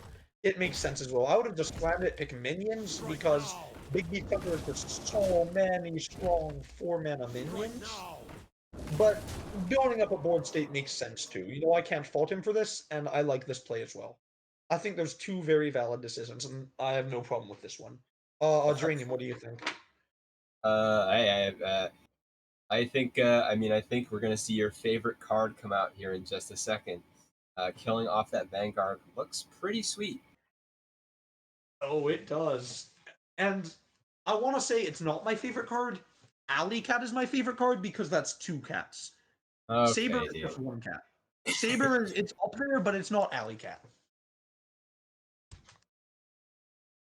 Hey, I think. Hey, Saber is two cats. Inside you, there are You two have to cats. wait for the One second is at one, the and I've bottom never. of your deck, and one is in your hand. Yeah, yeah, but I've never been a fan of delayed gratification. See, with Alley Cat, you get them. And here we see the Sharon Saber is going to hit him in a way as it kills off the 2-1. And we'll now see, it looks like he chose to counter minion. Seems Yes, pretty I saw smart. the same thing. I agree. I expected that last turn, but no, I really like his play. I like how he has more board space. If he'd done it in the other order, he would have had many fewer minions on board. And that makes, ooh, he's gonna play a Yeah. 4-drop into this. Well, he could just hero power, but yeah, I mean, Hero the power pass Okani, against this board state, I think he has to hope Dinkus Dad made a mistake. Misclicked. Okani's What else do showing you do? just how strong Revive Pet he and is. hope? Yeah, I mean, if Germanship had weapon, that could be a play if Germanship had another Vicious Slither Spear in order to allow him to then play a 4-drop, but But it's not. sadly, School Teacher puts the 4-drop before the 1-drop. And here we're going to see there will be no 1-drop in our future as Exactly. School Teacher getting countered. Exactly. You have to get it out, though. It feels terrible, but you have to get it out. Predictable, fortunately. And yeah, a ton of damage coming out. I said that the Big Beast Hunter was favored, but that's only theoretically. I've never seen it win. Period. Anyways, let's go on with the damage coming out here. Yokani's down, so shields down. German Chef can do something, hopefully. Well, he needs Explosive Trap. He needs Explosive Trap, takes off 3 damage. Or that is good. Two That kitty cats. is good. If he gets. Okay, so he gets 2 Revive Pets for Sabers. If he gets Pet Collector, gets the Saber, into the Saber, into the Saber, into the King Crush, then he might have a chance if Steno doesn't just kill him anyways. Yeah, I mean the problem with that plan is that the sabers don't die after they kill off the Vicious Slither Spear. Oh yeah, that's yeah. right. Yeah. But oops. but hey, maybe this school teacher will carry us to victory. And it doesn't. That's not going to do it. That's not going to do it. Deadly Shot can take maximum of 2 damage off the board. And it's going to That's come. not going to be enough. Not enough, though. Oh, it hit the That perfect is one. the perfect target. Not good enough, though. Fossil Fanatic, very interesting. I mean, and he's playing Upperfist. Yeah, okay. Wait, 1, 2. No, you play Cursus. You always play Cursus. You have lethal next turn. You always play Cursus. Yeah. This is always lethal next turn as Hunter has no ways to gain health. Outside of Tavit. There were fell spells you could draw that would get there with the Fossil Fanatic, but this is just always lethal, even through the Mountain Bear, because 4 health is less than 6, right? You can Puffer Fist. No, that doesn't work. There's just so many ways to win here. I mean, Zilog is a perfectly valid way to win that we're going to see right here, as there's no possible way for the Zilog to not kill both targets. Wait, they just have 2? I thought they started at 1. Yeah, it got buffed. That's why people run it now. Yeah. It was plenty fine at 1. There was no need for the buff. I'm sorry, there's never any need for any buffs, but like that buff especially, that was egregious. Anyway, on to game 4. Game. The only deck left for Dankastad is that Control Warrior, and I love casting me some Control Warrior. So we have to deal with the Big Beast Hunter, which needs to get on board early, it needs to get on board fast, and it needs its top end against the Control Warrior. There's so much armor gain, there's so much removal that you pretty much need the perfect curve. And that is the perfect curve, actually. And this is the problem. I mean, German Chef looking for this matchup here, looking for Big Beast Hunter versus this Control Warrior, has let 2 of the other decks through, and now maybe this Mind Rogue won't get there. A little bit of a problem with the queue order here. Yes. Yep. And very heads up play by Dad to coin kill. That's unintuitive, but there's just even the low odds of Doggy Biscuit is just damage you can't take. That was an excellent play. Props off. I mean, we've been seeing that all night. Kodomura's been doing that against Judochap, and now we see Dankastad do more of the same. We just can't let the Doggy Biscuit, if it's there, and it is. It always is. It feels like whenever it's me, it's never. I never have it, but it's always there for my opponents. And here, I mean, turn 4 Mountain Bear, pretty sweet, and turn 4 and turn 5 if he wants it. If he even wants it. Maybe he just wants Pet Collector.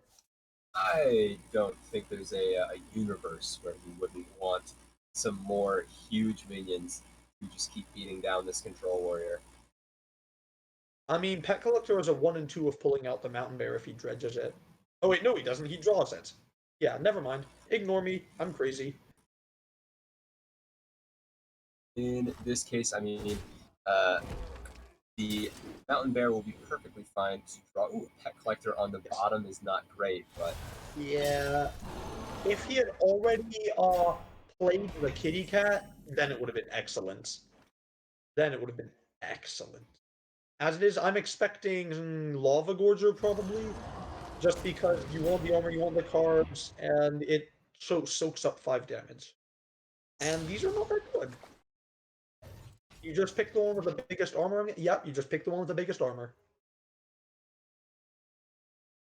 I mean, hey, it's not just the biggest armor. After this bear dies, it is going to make a wider board, which is better for the Brawl to come out. It will be a slightly wider board, no? Yep, and the trade coming out here, allowing you to clear, and the face damage, just starting to chip. Bringing Dankastad below 30 for the first time since turn 2?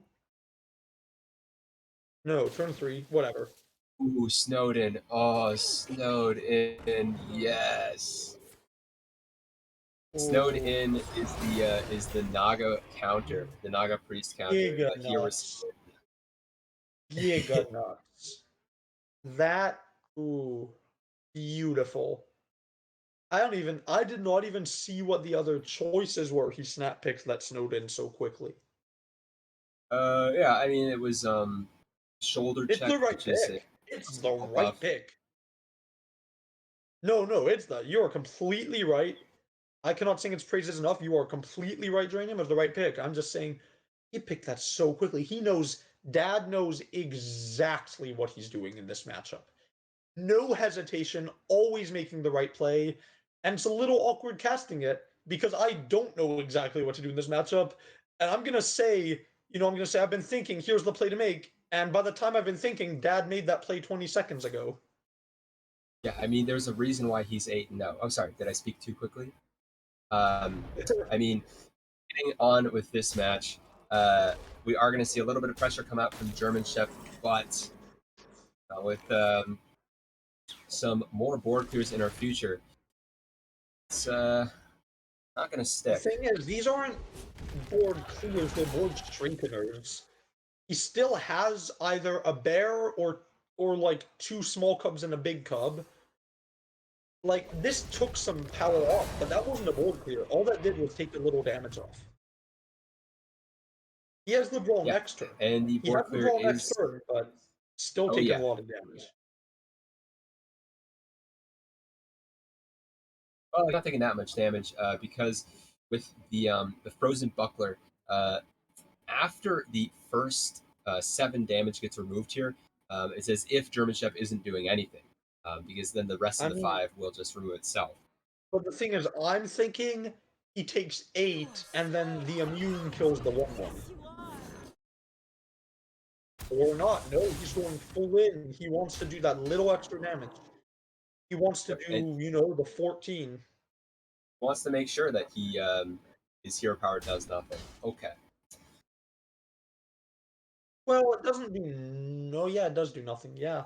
It does actually. Yeah, Hey, I mean, it wait. uses 2 mana. It uses 2 mana. He wasn't using the 2 mana before, so. Um, I guess.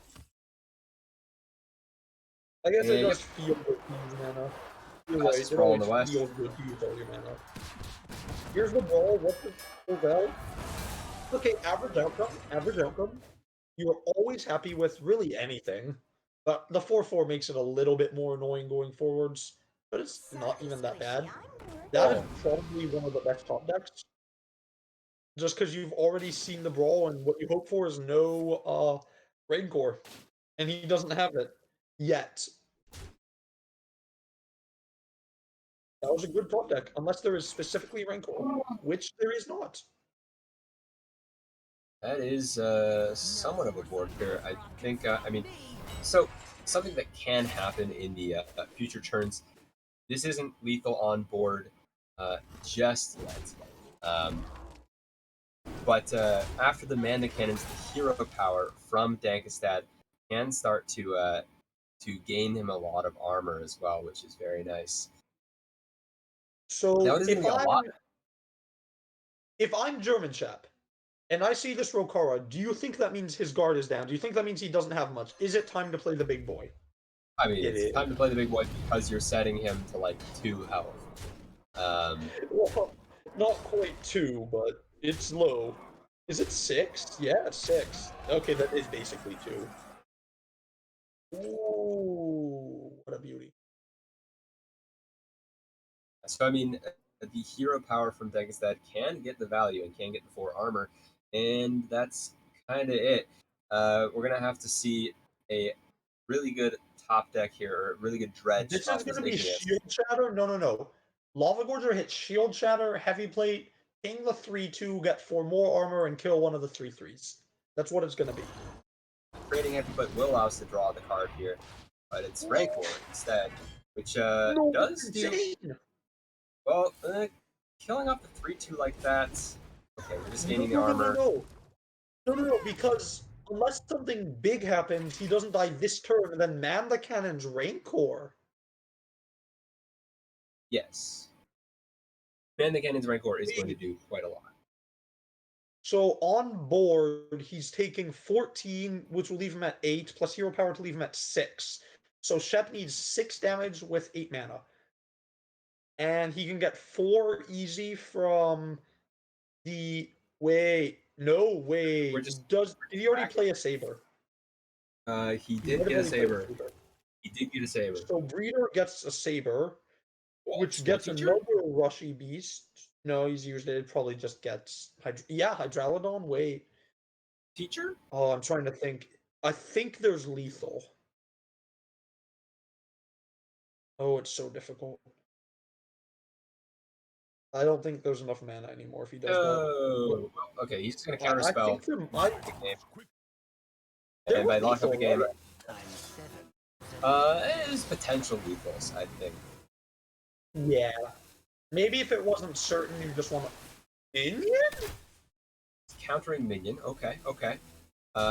So There is this still a does. chance for Dad. Dad is a chance now. So this does mean that Dagestad has to full commit to his next play. Is he playing Onyxia or is he playing the Rancor plus Man the Cannons? And if he chooses the wrong one, that's the end of the game. If it's Onyxia, here's my thought process. If it's Onyxia, he's still putting you to 1. He is still putting you to 1. You kill the Crush, you kill 2 into the 3/3, 2 into the 3/3. Oh no. Oh no. Predictable. That's so That's the one. predictable, But what Dagestad. I think though, is it's the wrong play because if you man the cannons, you can get a lot of armor with that Rancor. Hey, I mean, Dankastad is looking out for us on content because we are now That getting is true. another A game second number game 5. 5. Hey, Jinx. I expect to see that diet Coke mailed to my door within the next few days. And I expect to see a water bottle from the Coke company mailed to my door. Ooh. Wait. Warrior. Oh, right. What am I thinking? He runs Yeah. Maestro. Yes. I always get confused. And now we will see Dankastad say, "You did not declare Maestra," and then we'll see the match end as the rogue will be invalid. Oh, sorry.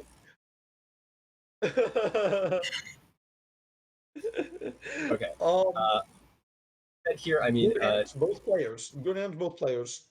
yeah, I mean the snowfall from The German only thing Chef. he's missing is the mine itself, and Dad has like 30 armor already.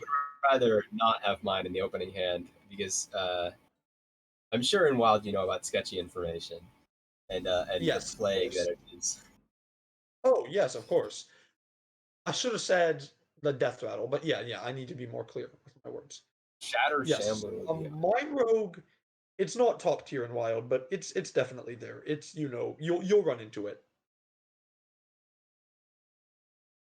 I've played it a bit. I've maybe 5 or 10 games with it.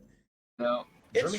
fun, but it's like not something I want to play for long stretches because it feels bad when I win with it. Now, German Chef does have the quite a bit of damage here once he gets started up. But on the counterpoint, Dankastad has a ton of armor in his hand right now, and he's going to start. Uh, yeah, You just know, bringing that. with this much armor, eventually you just start running into that maximum amount of damage Mine Rogue can produce. And that maximum amount is not as high as you think it is. Yeah, and it gets lower every single time you top deck a mine, like German Chef just did. So, sketchy information. Check one of those off the list. Um, as now, German Chef can only get it from playing the mine, from the commander in his hand, from the weapon, and one more sketchy information. He does have one more mine, though. Yes, Shatter Chamber, of course, coming out. Don't think we're gonna get to any committals quite yet. Not yet. Not yet. I agree. There's sketchy. That Okay. yeah. There's sketchy. Might just take Blackwater Cutlass just to get some discounts, get some better combo turns happening in the near future. What? Assume that sketchy is the one you were never gonna draw anyways. I think you still pick it. Yeah, I like the sketchy. I understand where you're coming from. I think just the sketchy is cool. Yeah. And that is 5 more armor. Yeah. I think the biggest danger for Dankastad right now is just getting complacent in his armor. Yes. Just I don't like that. I think that the only way Mine Rogue wins is the mines. The 3/5s matter nothing against Warrior. I would have just picked the one that had more armor. I know it's worse, but you just have it because it's 1 extra armor.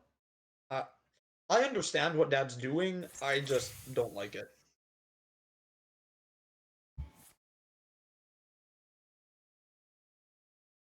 and I mean Oh here. yeah, and also maybe Tooth can get like I don't know, amulet.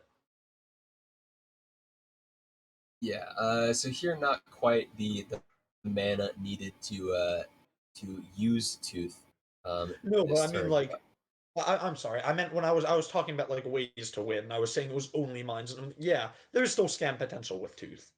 Yeah, I mean the problem is that Dankastad's probably not going to put out all that many minions over the course of the game, so Tooth actually won't find targets a lot of the He time. will So, have to play Amalgam at some point, because then he doesn't get Kazakhstan without it. trading off, interesting. Okay. Just trying to make it so the weapon has as little value as possible, and Dankastad's weapon is sad in hand. It's yeah. See, there's the Amalgam, and he has to play it at some point. Elemental. Okay. Tar Creeper. Yup.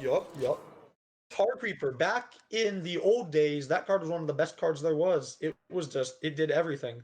Nowadays, because of all this power creep and buffs, my gosh, will there ever stop buffing cards? It's just like, it's a card. Yeah, it's a Tar Creeper. Whatever. Instead of a 3-mana 3/5, I would rather play my 4-mana 3/5 Igneous Lava Gorger here.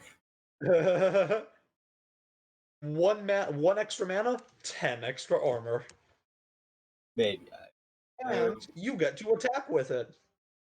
Okay, so we saw the mines start to come out just a little bit here.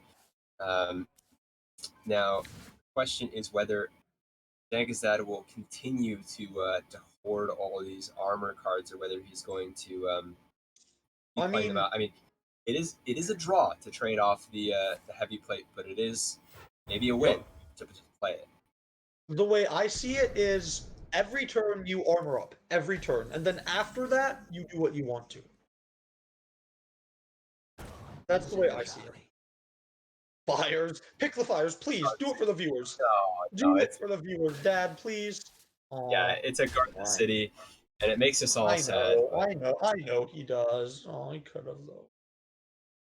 And in this case, I mean, he looks to be considering something other than just playing the hero power. Don't know why. Probably what, guard the city, trade? Or I guess trade, guard the city? No, but you have to hero power. I still hold to what I said. I still hold to what I said, that you hero power every turn. Whether he's worried that German Shep will deal exactly 40 damage with 5 mine effects this turn. And while we do see quite a lot of mine damage that is able to come out here, it's not quite 5. Yep, and here's where having that mine in the hand matters. I think that was a picked up sketchy information. I think. It says 3. I can't actually see what it is because it's tiny. Yes. Yeah, it's a shroud. It's a shroud. Never mind. So in this case, we can only really get the unfortunately 3 mine effects. The mana doesn't quite work out to get 4, but even then with 4, it's only 32 damage. We are going for it. They're going for goals. Interesting. Sentient Shield Master right now is coping and seething, crying. Has Dingo into its little pillow, and that is a significant amount of damage. It really is. And if it was against any other deck than Warrior, that would have been 30 over those turns. All right, the city coming out. Probably also going to see a heavy plate come out, and stopping any of the possible face damage that Rogue can do, weapon or anything like that. I'm pretty certain there's not enough damage left in the deck. I think it's just scam potential. Well, let me think. So there's 1 mine left. There's the 2 weapons. So that's 8, 16, 24. Is there anything else besides scam? So looking directly at German Shep's rogue list right here, there is the Edwin. If that gets big enough, it could eventually connect face. And but then there's just so many taunts, and Shield Slam does 14. It's never getting past 4. There's possible 6 damage Wicked Stabs. There's 2 Sinitharian. Yep, you're right. Wait, let's see whether this scams. Can we have a scam? No. No. Hey, Spring the Trap is 3 damage. 3 damage is 3 damage. Predation is 3 damage. Right. Okay, Predation is 3 damage. 3 damage is 3 damage. It's 3 damage is like 3 halves of a hero power. And Predation is the pick. He has to, yeah. We're gonna see probably another null come down right now, so we can get this other null. We're gonna see a Rancor here, and it's gonna be a concede in a couple turns. This could just be trade the. No, Rancor's only 4 armor. Maybe not. Yeah, I mean, really. The only thing you need to do for Dad is not to do the Outriders Axe. The card draw is not as important as taking as little damage as possible. I mean, there's breakpoints as well. So we did just see There are. the Nefarian go onto a minion. So the damage threshold lowers just even a little bit lower. So we can commit a little bit of our health. I want to see it going Knowing face. He's at 15. He's at 15, and that's 9 damage over 3 turns. I want to see it going face. I want to see a hero power Frozen Buckler this he's turn, at but next 30. turn I want to start seeing it going face. Okay, fine. I understand this too. I get it. I don't agree with it, but I get it. It's a decent play. In this case here, of course, Edwin's going to come out. We're going to try and see and if it can get as big as possible here. Maybe connect face in the future, but It's tough. It's what he needs to try, it's though. Taunt City. It's Taunt City from Dankestad. We've been taunting every single turn, so I don't foresee this Edwin really getting there. Good news, he's out of taunts. Bad news, it's Onyxia. Not next turn, though. But, of course, next turn is Frozen Buckler.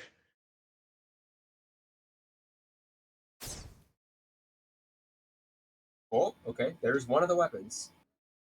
Fizzled at 6.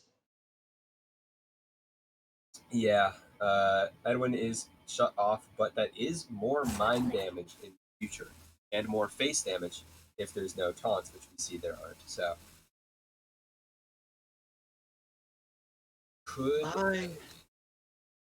Dankestad's playing. German Shepherd's playing this game pretty much perfectly. So is Dankestad. It's just Warrior gets a billion armor. Oh, he's committing the other snowfall. Okay, so that means that we are close to the end of the line for this mine road. Absolutely, and Dad is sitting at a comfortable 22. This is over.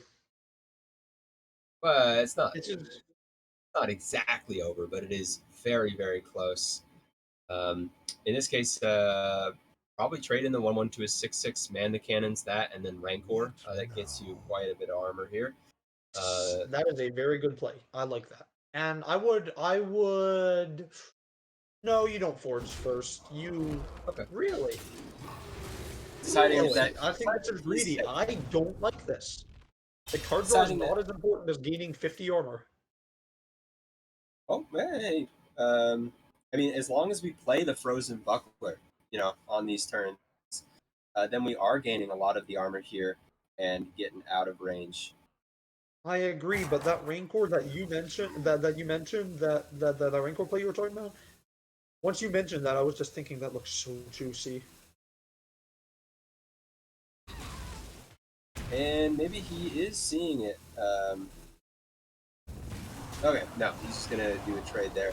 Keep the taunt on the board, make it so the weapon cannot connect face. Okay, that is this the time most he's just picking the biggest one. Yup, this time he's just picking the biggest one. 2 taunts. Oh no. Oh no, that does nothing. It does, in fact, do nothing. The cloak of shadows also just about doing nothing as well. Wait, isn't that a blade? Oh, the weapon in his hand. Yeah, that's not. No, Oh no, that's a blade. predation. It's predation. You're right. Yeah, sorry. Yes. So there is the weapon in hand and the cloak of shadows. That is a total of 11 damage here. That's kind of it. That's what German Chef's looking at. Yep, and it's it's game over. I'm sorry. I'm trying to put up I'm trying to find a way for him to have a chance. It's game over. What he needed was there weren't even any breakpoints for Tooth Scam. What he needed was to, Once the Edwin collapsed at 1, it was over. Unfortunately, what he needed was to not face this warrior with this list, and instead sneak this rogue warrior. Yep. But that was a hard fought match. Both teams are going into the playoffs, and both teams can be very happy with how they did. And more importantly, Dangus Dad carries a perfect 8-0 record with one substitution throughout Pro Series. For Ropenkope, one of the best teams, um, with 5 excellent players, and he carries 8-0, and no way could get to 8-1. Um, 2 8-win players on the same team. Can we bring Dad on for interview? Are we doing that? Are we bringing There him he on for is. interview? Okay, we are. Stay Yeah. tuned. In like a few seconds, we're gonna have our Mr. Perfect on for. I don't even know what we're gonna talk about, but oh, there he is. Well, Hi, Dad. obviously, first Hello. question. First question for you, Dank, is that everyone's doubting Control Warrior. You're not. I'm not. Obviously, I'm you not. just I'm not. I'm not. No, no. Everyone -1. Hey, I appreciate that. But being real, I think that the doubters who are doubters for ladder are completely right. Like you saw with the Big Beast Hunter, almost everything that could have went wrong for Shep. I had to coin Man the Cannons to stop a biscuit if he had it. And Shep just didn't hit the beast in the right order. And even then, it was still looking very grim for me. Naga Priest does it even worse. Warriors get some bad matchups, but when you have a ban in Conquest, LDH and Mind Rogue are popular, Control Warrior's demise is greatly exaggerated, and I think that it's very solidly playable in Conquest. You mean rumors of Control Warrior's demise? Oh yes, sorry, I'm just hyped up. It was crazy match. Congratulations. 8-0.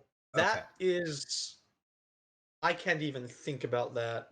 On that topic, I mean, you came into pro having had a season in Legacy where you just barely didn't get what you wanted, didn't get as much in the win columns as you wanted. Now having a hugely successful pro season like this, how are you feeling? How are you looking to the last weeks here? So I'm gonna be honest with you. I think that I've just compartmentalized all of my bad RNG to Legacy and Wild. And in Pro, all of the breaks are going my way when I need them. There are some games that don't go well, but getting to see Najak in the opening hand, Shep just stumbling a little bit on certain draws, like Okay. I've been going up against great players, and we've both been. I think that I've been playing really well. I think that I've done a good job with lineup construction, and I think that that's where I can get most of my edge. But I got thrashed in Legacy this season. I don't think I had the best showing, but my opponents had lots of Knolls and boats on turn 3, lots of turn 4 Nellies, and that just somehow hasn't happened to me in Pro. And I think that I've just been playing well enough to take advantage of fortunate luck. So So what was your thought process behind banning the priest rather than the demon hunter? I mean, besides pleasing the viewers and the casters, because nobody wants to see Naga priest on stream. But Well, from a competitive standpoint, why ban the okay, priest and demon hunter? I've heard demon hunter is the best deck, so I'm curious as to your thought process. so I think that Demon Hunter is very, very strong, but I think that it's just hard to bring decks that are good into the remaining best decks while also staying solid enough into Naga Priest to stick around. Like Shep brought Big Beast Hunter, which is supposed to be favorable. And, I didn't even have a double wig start. I just, happened to have the Najak on the turn where I needed it. I was able to discover Valish. And Naga Priest can just get out of jail free if you play to your outs, and you just hit them often enough that I wasn't comfortable having it on the other side of the board. So if you take a look at my lineup, I actually built to plan around the Priest ban and try to get a little bit more favorable into Demon Hunter. Control Warrior, I think, is an example of that. Shep had the Karya, had all the stuff, the Jace, all the spells, and no minions to start. Unfortunate, but even then, it still came down to 1 health. And if I had played the brand on the last turn, I would have lived and likely won the game. So I think that that was a throw on my part. But Warrior is definitely in contention for beating Demon Hunter. The Demon Hunter list that I had, you'll notice that I'm running Puffer Fist instead of Heralds. Yes. and that I have more And tools. no Korea. We did talk about the no Korea in your list versus his list. Yes, exactly. And I'm more focused on early game board control and pushing damage, which I think gives me a better out into Demon Hunter mirrors, since turn 7 is just so late in that matchup. I wanted to keep Xylag as a hedge for other matchups, came in handy against the Hunter, but I thought that just front loading my early game, including the Tusk Piercer you saw, that was something I worked on with Nice Jewish Owl. He got it from Aquaman, but basically, it gives me 3 turn 1 weapons to enable Fossil Fanatic and the Battle Worn Vanguard, and lets me just push out that early game so much more consistently. And So then Now, yeah, sorry, go ahead. I was I'm going to sorry. ask why What the was your? Sorry, continue. I was going to Uh, ask why the Pufferfist over the Herald of Chaos. So, the Herald of Chaos provides healing, which is useful, it's rush, it synergizes with Kurtrus, but you can't really get the same board control to answer Vanguards that you can with Pufferfist, and it's one of the only comeback tools that you have to beat a Vanguard multi-strike turn. Now, what I wanted to ask about is 7 of these 8 decks. They had good tech choices. Your explanations are great, and clearly it paid off. I mean, Hyprin somehow managed to lose in 5, best wild player of the season. So you are, I believe, the only undefeated player across 4 leagues now. McBanterface Um, did finish undefeated. I'm not gonna ah, knock him because his team couldn't, his team just didn't get it done, which is unfortunate. But ah, 75% game win rate, congratulations. I 8 and I 0. apologize. McBanterface is Congrats cracked. to him. Yeah, No, I starting as the apologize. 5 seed. Congrats to him. Oh, I'm sincerely sorry. I didn't mean to. oh no, I But don't anyway, think you meant any offense, but it's worth pointing no, out for the it's viewers. important. No, no, no. I say something wrong. You have to correct me. I'm not. I don't want to let that stand. He's an insane player, and if I'd known he did perfect, I would never have left it out. That man is utterly crazy. Um, but as I was saying, the eighth deck, your shaman. Now it was banned, and we never saw it, but it's beautiful. And I don't know if we have the time for this, but if you do, I want you to take us through it card by card. It is All utterly right. gorgeous. So this shaman, popularized on ladder by everyone's favorite, Jay Wong, is the poorly named control shaman. And that's the shell that I started with. I think that there are a couple cards that I wanted to fit in here to have a better matchup against Mine Rogue. So you'll see the Coil Fang Constrictor. That one's pretty obvious. If I can take away a graveyard or take away a key mine piece the turn where it's needed, Coil Fang can come in handy. But I think that Auction House Gavel is a card I consider to be very underplayed that just is excellent at letting you get your battle cry cards a little bit earlier. And just as a personal philosophy, I want to play as much mana cheat as I can in matchups that I anticipate to be board centric, which I was expecting the Demon Hunter for sure. I was expecting most likely Mine Rogue, possibly Boat Rogue. I was thinking that maybe Shep could bring a Beast Druid or something like that if he was thinking of a Priest brand. And one thing that like the gavel does is it can get you Snowfall Guardian a little bit earlier. It can get you the Clownfish to go off just a bit sooner so you can play a more expensive Murloc if you discover one. It just works really nicely and it gives the early game removal that you sort of lose when you take Scalding Geyser out of the deck. And of course, Firemancer Flurgle is the last card that I'm sure seems like a bit of a question mark, but it's amazing in the Demon Hunter matchup, can just clear off all of their early pressure that Schooling cannot. And it pushes a bunch of damage. Awesome synergy with Clownfish. You've seen that in the Murloc Shaman, but it just Hell is, yeah. it's just excellent. Excellent, excellent, excellent tech. And I I'm was gonna be pretty frank, happy. that never crossed my mind. I thought you built it, it must be good. I thought I was missing something. If I didn't Well, understand it, it's my fault. oh, no problem. But, I think that like the core archetype, not my idea, but 26 out of 30. I'm 26 out of 30 someone else, but I think that the last four were, pretty good innovation on my part and pleasantly was surprised to see it banned. So, did something right. You expected what? Demon Hunter ban? I was expecting my priest to get banned. I think Priest that ban. looking I think that the priest can be a little bit faster than the mine rogue with an early blast, and Fell Demon Hunter and the priest in the mirror can struggle. I also had the Serena Bloodfeather in my deck for better game against Demon Hunter and Naga Priest in the mirror. So even if it's only just one card, I think I had a very slight edge in the mirror and was a little bit better against Demon Hunter than the typical ladder list. But What do you cut for that? Like Okani um for I don't know for if the most Serena? for the Serena, I don't know if most priest lists run Okani, but I know that the Queen's Guard slot is sort of the flex one. Mm, Like some decks run 2 Cleric of Anshi to got get it. another wig, some run 2 Queen's Guard. I know that 30th slot 10 or run 1 Queen's Guard. That 30th slot is a real flex, and you can kind of play almost anything, but like the data just sort of bared out that Serena Bloodfeather was the card to go with. I would like to say thank you for recognizing that data is plural.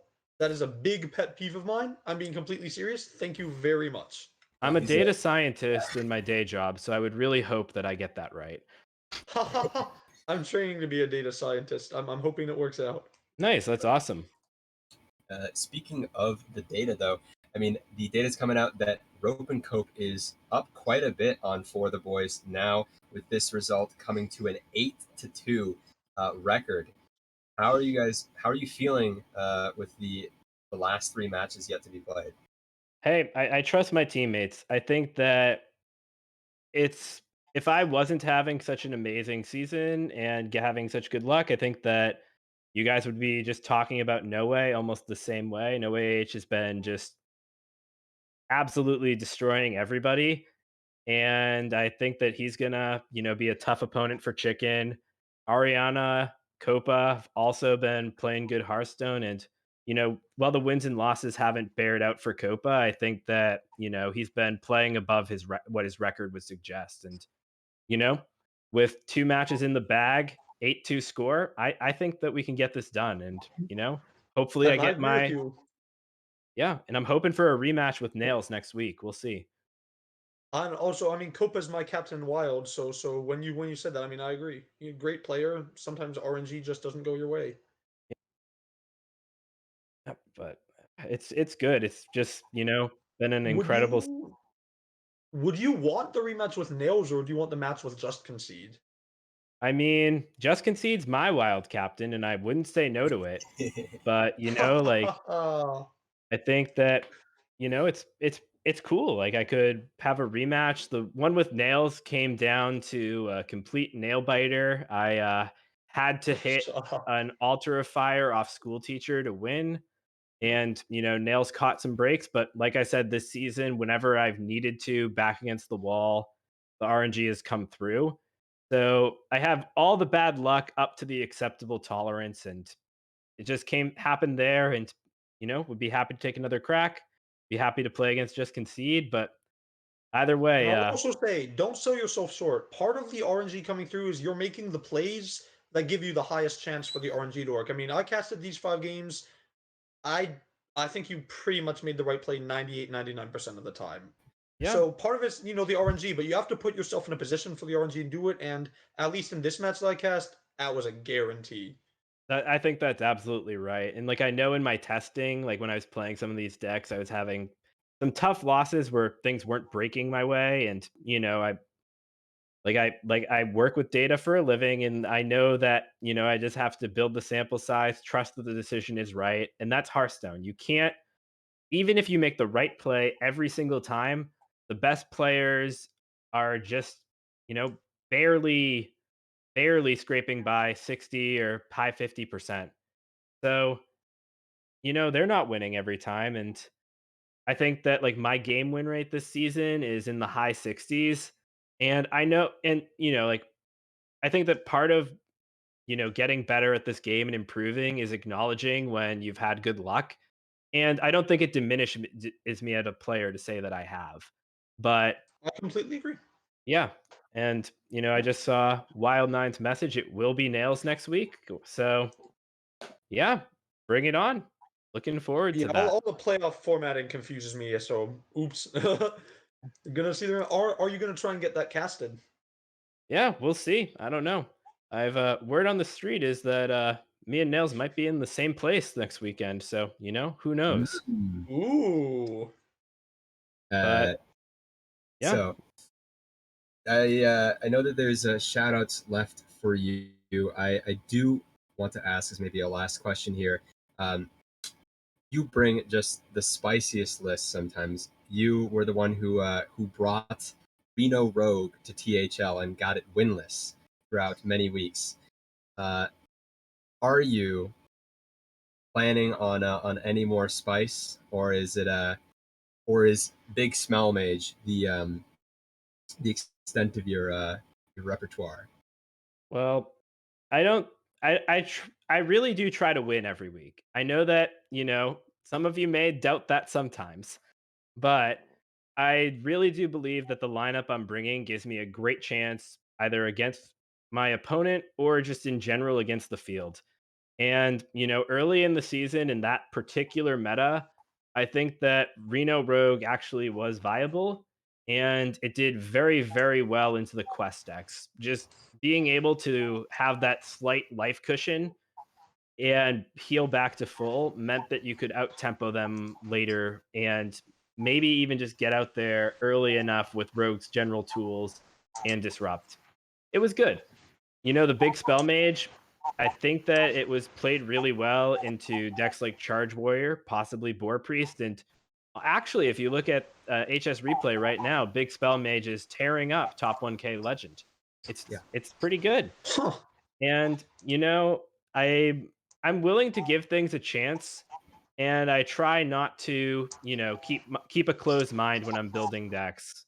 Like the thing I enjoy most about Hearthstone is being able to learn more about the game, what works and what doesn't. And there are people who are honers that are very, very good at taking a deck and bringing it to the highest level of play for those 30. And I can say, that's not me. I think that I can play my decks very well, but that's not my core skill. I think that building decks, evaluating cards, and trying to, you know, invent strategies is where I'm most at home and most comfortable. And yeah, that's what I go for. But last week, if you saw, almost nothing spicy at all in my lineup. Just I thought I brought the 120 cards I thought were best to win, and I didn't think there was anything I could change from stock list to improve them. This week, I And I definitely also could. think. Oh, sorry. Oh, go ahead. I was gonna say I think that spice is overrated, and I mean Hearthstone is about fun, but in THL you want to win, you don't want to let your team down, and spice is good, but sometimes you don't want to do it. Sometimes you want, as you said, the stock 120. Sometimes that's just the right decision. You shouldn't Yes, feel forced to do spice, and then I've looked at your lineups and you strike a good balance between spice, but not too much of it, and I think that's a very good what do we call it percentage. thank you. And like I said, I'm trying to win. I'm trying my hardest to win every week, and these are the 120 cards that I think give me the best shot. So yeah, there it is. Well, All I can say. You're the completely right. floor is yours. Dankestad, any shout outs you'd like to give? Any people watching? Any? Yeah, I'd love to shout out some my teammates or my teammate, Nice Jewish Owl, and also Dr. Fish and Trito for participating in the prep this week. Shout out also to Noah H, Ariana 20, and Copa for just being cracked, great teammates through the whole season. And yeah, just shout out to everybody here in THL for participating and watching. I think that a league like this is the best way to engage with Hearthstone and wouldn't be possible without everybody here. So thanks for having me, guys. And it was a blast. Yeah, thank you. This is my first season in THL, and people here are great, and I'll give everything you say.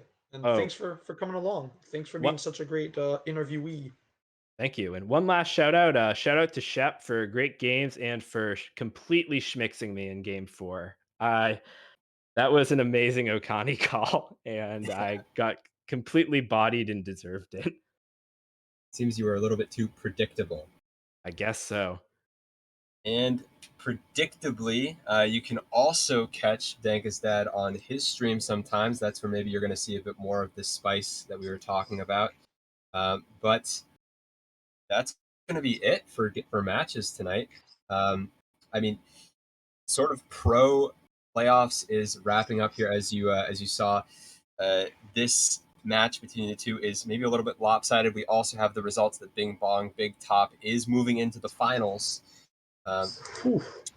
So, pro playoffs maybe put to one side. Wait, would that be the finals or the playoffs. semis? This was It looks like semis there's 6 tonight. teams. Yeah, Wait, but what about Brushy Tuna and Achieving Playoffs maybe? they're gone. Oh, is that why it's versus nobody? I thought they had to buy. Oh, Yeah, my bad.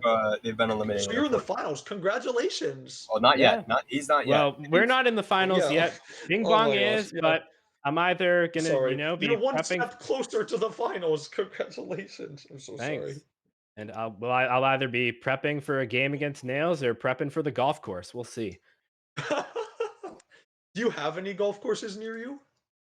Yeah, a bunch actually. I just moved to Columbus, and tons of golf around here apparently. So Yeah, a friend of mine just moved from that area. very cool. And I'm getting told we have to wrap up, so yes, perhaps you'll be using some nails as the golf tees there as you oh my gosh, spend no, your next few weeks. boo. But that is going to be it for matches. Still some very exciting matches to be played. It seems like maybe not on stream this weekend, unfortunately. But definitely some stuff to look out for in THL, and going to be moving into Legacy playoffs. A ton of teams getting eliminated there after this week. So lots of excitement to be seen. I think all the playoffs are starting either this week or next, right? Next week, baby. Yeah, that's what I thought. Sheesh. That was just a joy casting these matches. Just 10 solid games of good Hearthstone. Yes, and with that, I mean, I had a great time too. I'm going to say goodbye to you, chat. Great co-caster. Great co-caster. Everything. Just good bounce off, good dynamic, good everything. I mean, my English. You know what? I like math. I don't like English. It was good. Better. It was great. The player's better at math ready than to wrap up us. whenever you are. Yep, and that's exactly what we're doing with a great night, chat. Have a great night.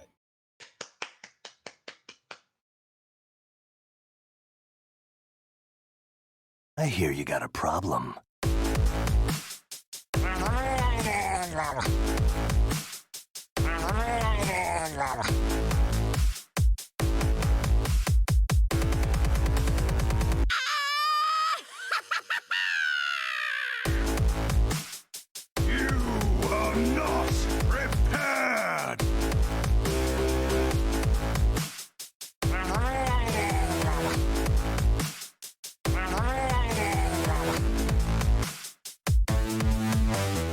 Another round?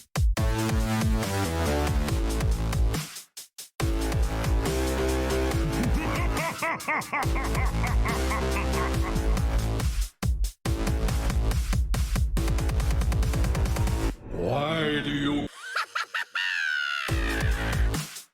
You are not prepared!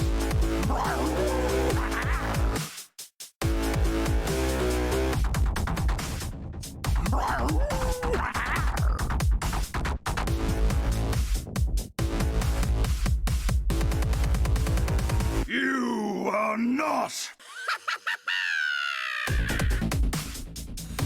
This guy's toast.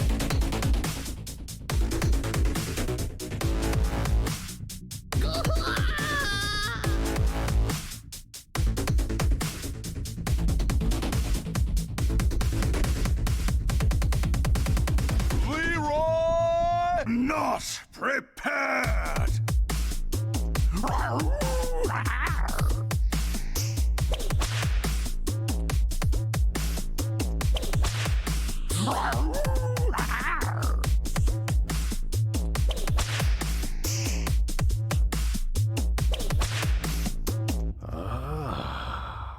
Goodbye.